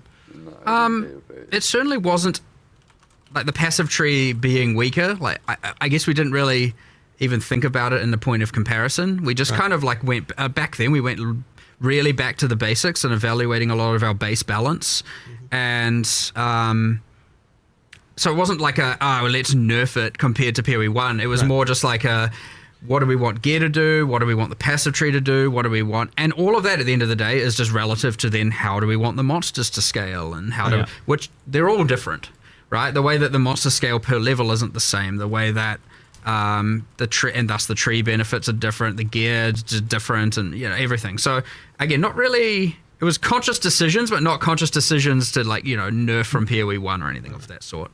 That being said, yes, I mean couple other things. I mean, we made, for example, the decision that like we wanted the class starts on the tree to be weaker than the exterior. So generally the nodes are meant to go up a little bit in power as you get further away, so you don't just get the like class hopping kind of thing that historically occurred in POE1 quite a bit. The class starts were stronger than you get the M on the top and stuff like that. And so that was a decision we made. But yeah, I mean, I guess we did kind of have like we want gear to be more important, especially base gear. I think we maybe overcooked it a little bit right now, but and just a little bit with more the ease of it, the ease of getting it. But that's a whole crafting discussion, I guess. Talk about that too. More of an in-game problem. But yeah, I would say, I mean, I'm personally pretty happy, honestly, with how it is. Just that like ratio of importance of gear compared to passive. I guess like it's a question of how much power do you get for free, right? Like ultimately that's what it comes down to is like if my gear is, if I'm wearing all white gear, like how powerful is my character from just the tree? And that's like a little bit lower, I think, in POE2. And the reason that for that bothers some people, I guess. The reason for that specifically is because the tree is more multiplicative than it was in POE1, where there was more just base stuff, there. I mean, you can look at it even in simple things like, just life on the tree, for example, right? Like that's sort of another example of part of the thinking there is like, we want like the more base stuff is available on the tree, the more the same characters can be because they can just allocate the same stuff and get the same stuff without having to worry about the items. So yeah, that's kind of obviously just that's not entirely base in Tier 1, but you have base life. Yeah. I get what you as in life without gear. Yeah. And where are you at on the life thing? Just like since you brought it up, I guess still pretty happy with the decision to like remove that from the tree. I mean, look, we just wanted to. We just didn't. It's more of that decision's mostly about not wanting every character just another one of those cases of every character being the same. Yeah. Like it's like we'd rather you specialized in the defense that relates to your character rather than just the same stat that every character should use. So we'll just have that general feeling. I mean, we've obviously still got imbalance here, and there's obviously still work to do. Never ending.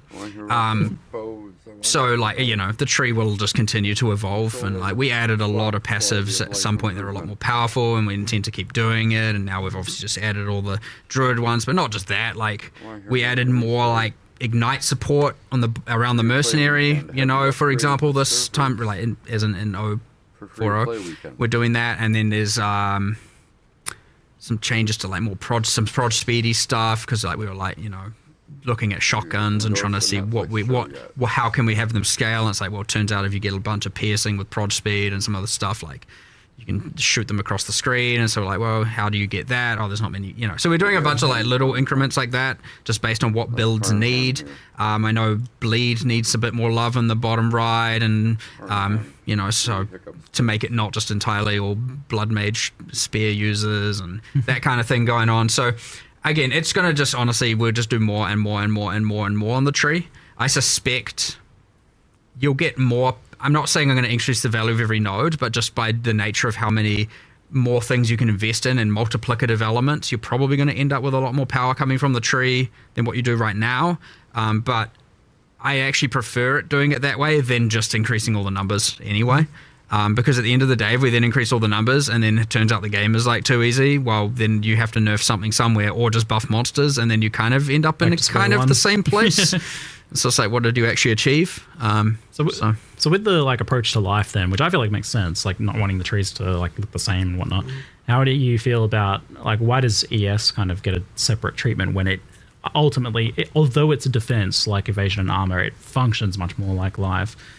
Because there's a lot of ES scaling and ES numbers are pretty high compared to life, and definitely I mean, that's a current balance issue for sure, but like, just because it happens to function more similar to life, they're all at the end of the day a form of effective HP, right? So, I mean, they just, as long as they're not entirely symmetric, which is what makes them interesting, which is why one works this way and the others work a different way. And but yeah, I mean, there's clearly a misbalance. I mean, you got issues with Ghost Dance obviously being a bit hectic, and I guess going to start listing off things I'm going to nerf, I suppose. But like, I don't know. There's changes to be done here. There's a few changes coming, but we're at the point where I still look at it and I'm like, I'm pretty sure ES is still going to be pretty crazy. That being said, it's like, I don't want to make any last minute kind of knee-jerk reaction and nerf kind of things around this. So like, because we've changed and rebalanced so much, it's really hard to know, and even changes to how the monsters scale and whatnot, it's kind of hard to know exactly how things are going to play out. So it's this kind of thing where I'm like at the point again where I'm like, all right, let's get all these changes out, see how the metas evolve, see what's good, see what's bad, and then like reevaluate it again. So ES is worse, but I don't think it's...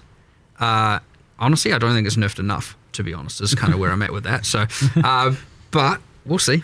We'll see. A little nudge in the right direction, perhaps. But I know in the past when we talked about this, we discussed around the idea of like letting energy shield values be high, but really focusing on the recovery side of things and making that like you just said, like making things not homogenous, making things different. Like life's really easy to recover, but energy shield's much harder to recover. Like you still kind of...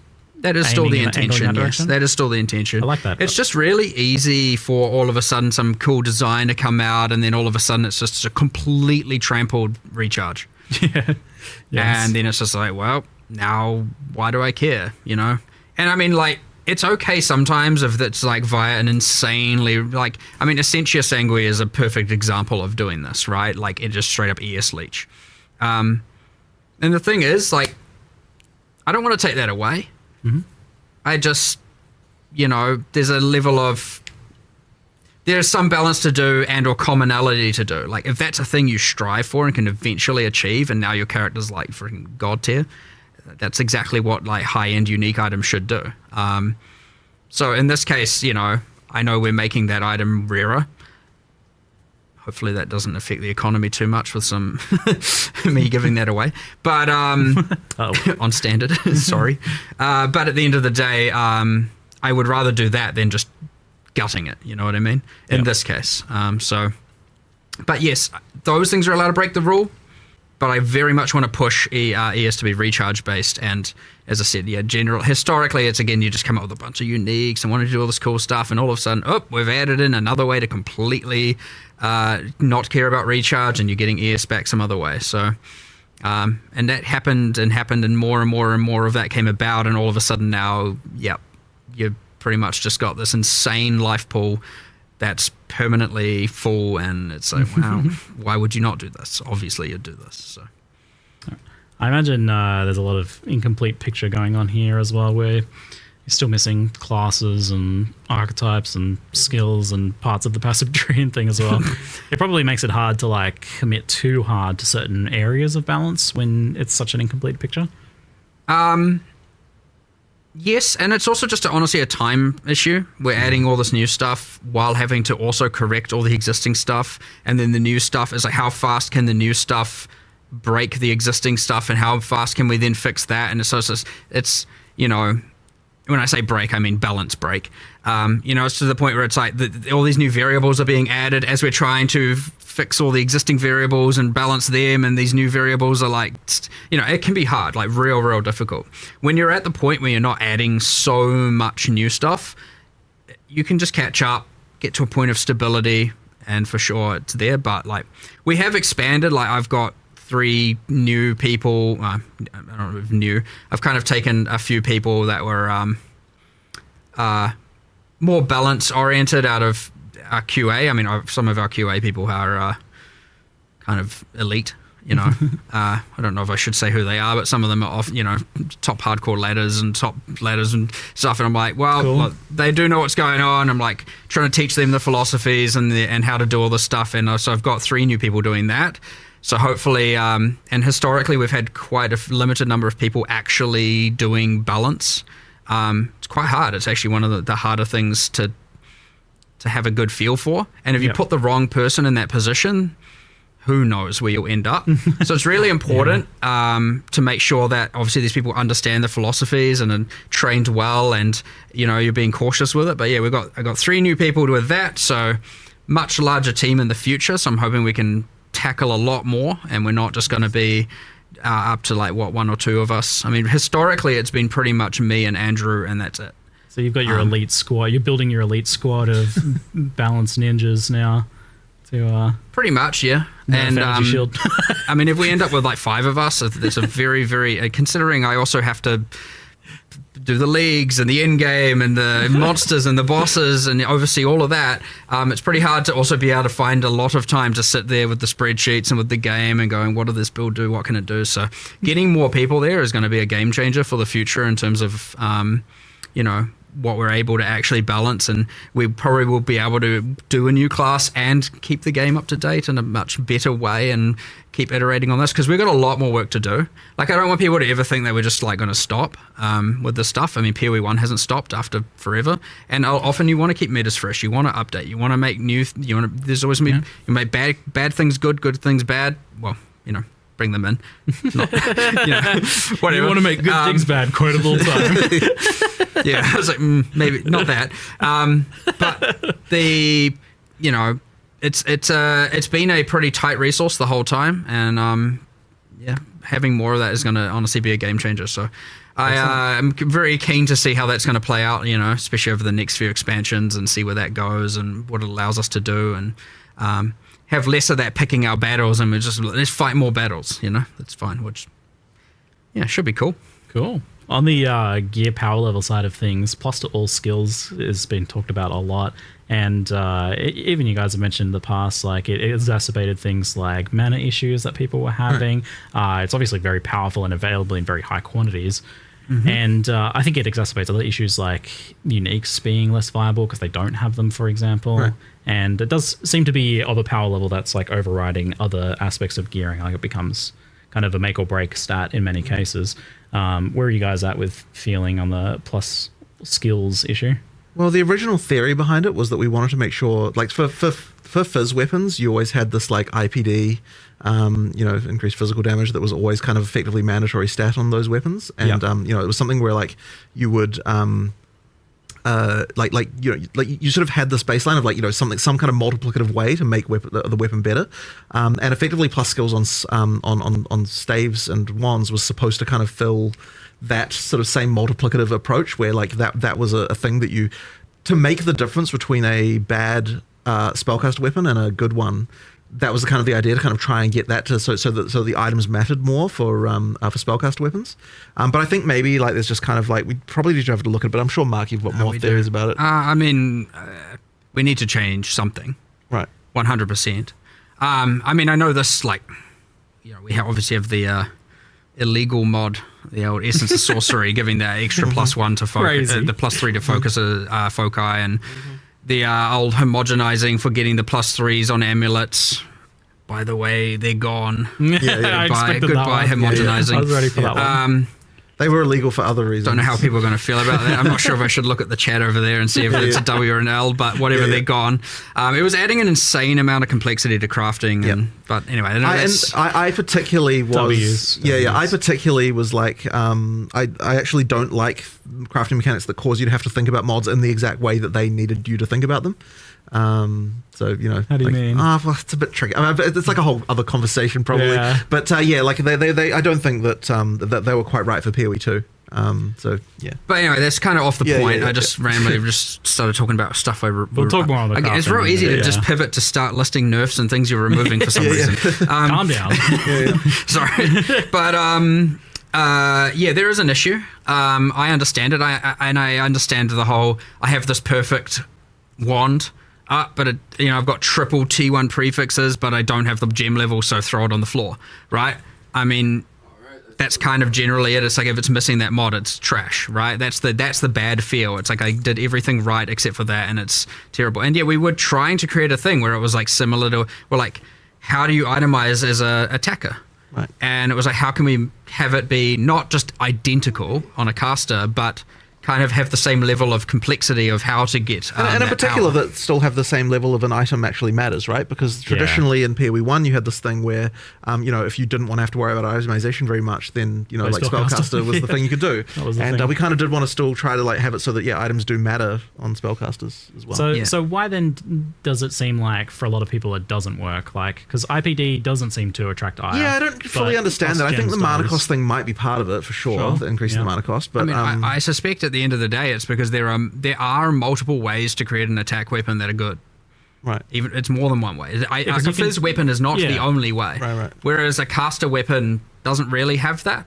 Like that might be it. And that's it. It's just if you don't have that mod, bad. If you do have that mod, it's fine. And that's it. It doesn't matter what the rest is necessarily doing. There's not really much other choice. Right. And so that honestly can be enough where it's like you instead of reducing the plus gems, you could create many different options, and maybe it's still fine. Like plus gems is one way, or there's this way, or there's this way, and that way it's like, sure, there's more opportunities. But right now it's just either good or bad, very binary. And it is quite hard to think of more multiplicative ways to improve spell damage, though. Like that was a real challenge when we were even looking into that. If I recall, it's weird to me that like added damage on a caster gear isn't doing that more.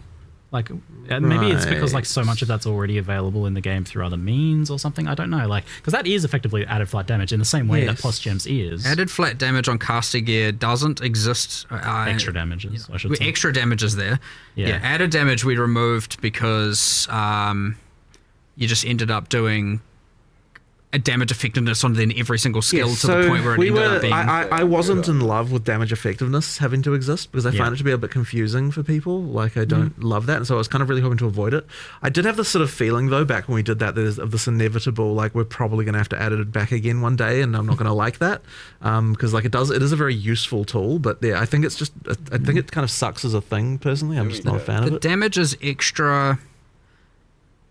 That's another take on that. I mean, that's well. We've done. I was just thinking of another change we've done here. So obviously, I'm pivoting a little bit, but it's still talking about caster weapons. So we'll say it's related. But in 040, we are doing a change where, even though we're not changing the plus spell so much, we are making it so that you can't essence +3 spells on the foci, which I said before. Just to be clear, that is a change. But the other thing we're doing is we're taking it's the runic and glyphic equivalent of spell damage on foci and for all the different damage types, and just saying they can't generate on foci now.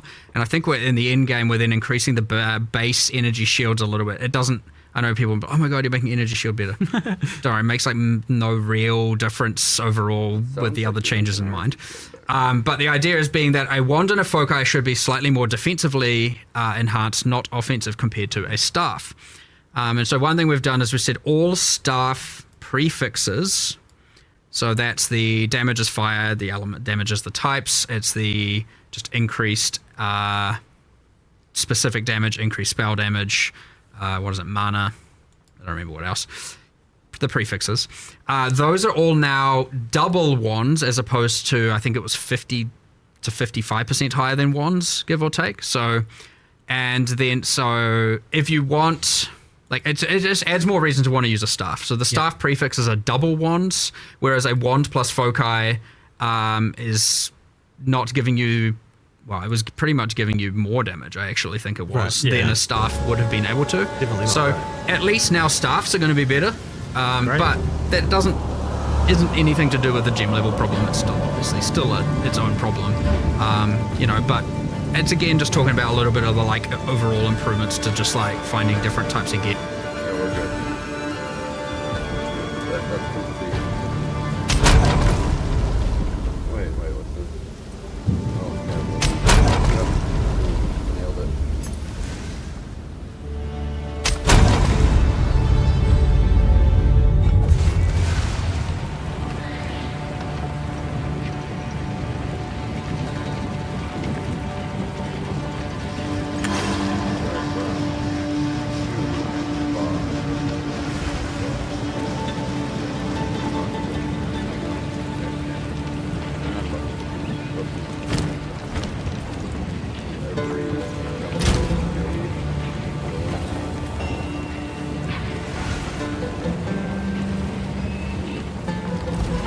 Need something? No need to rush.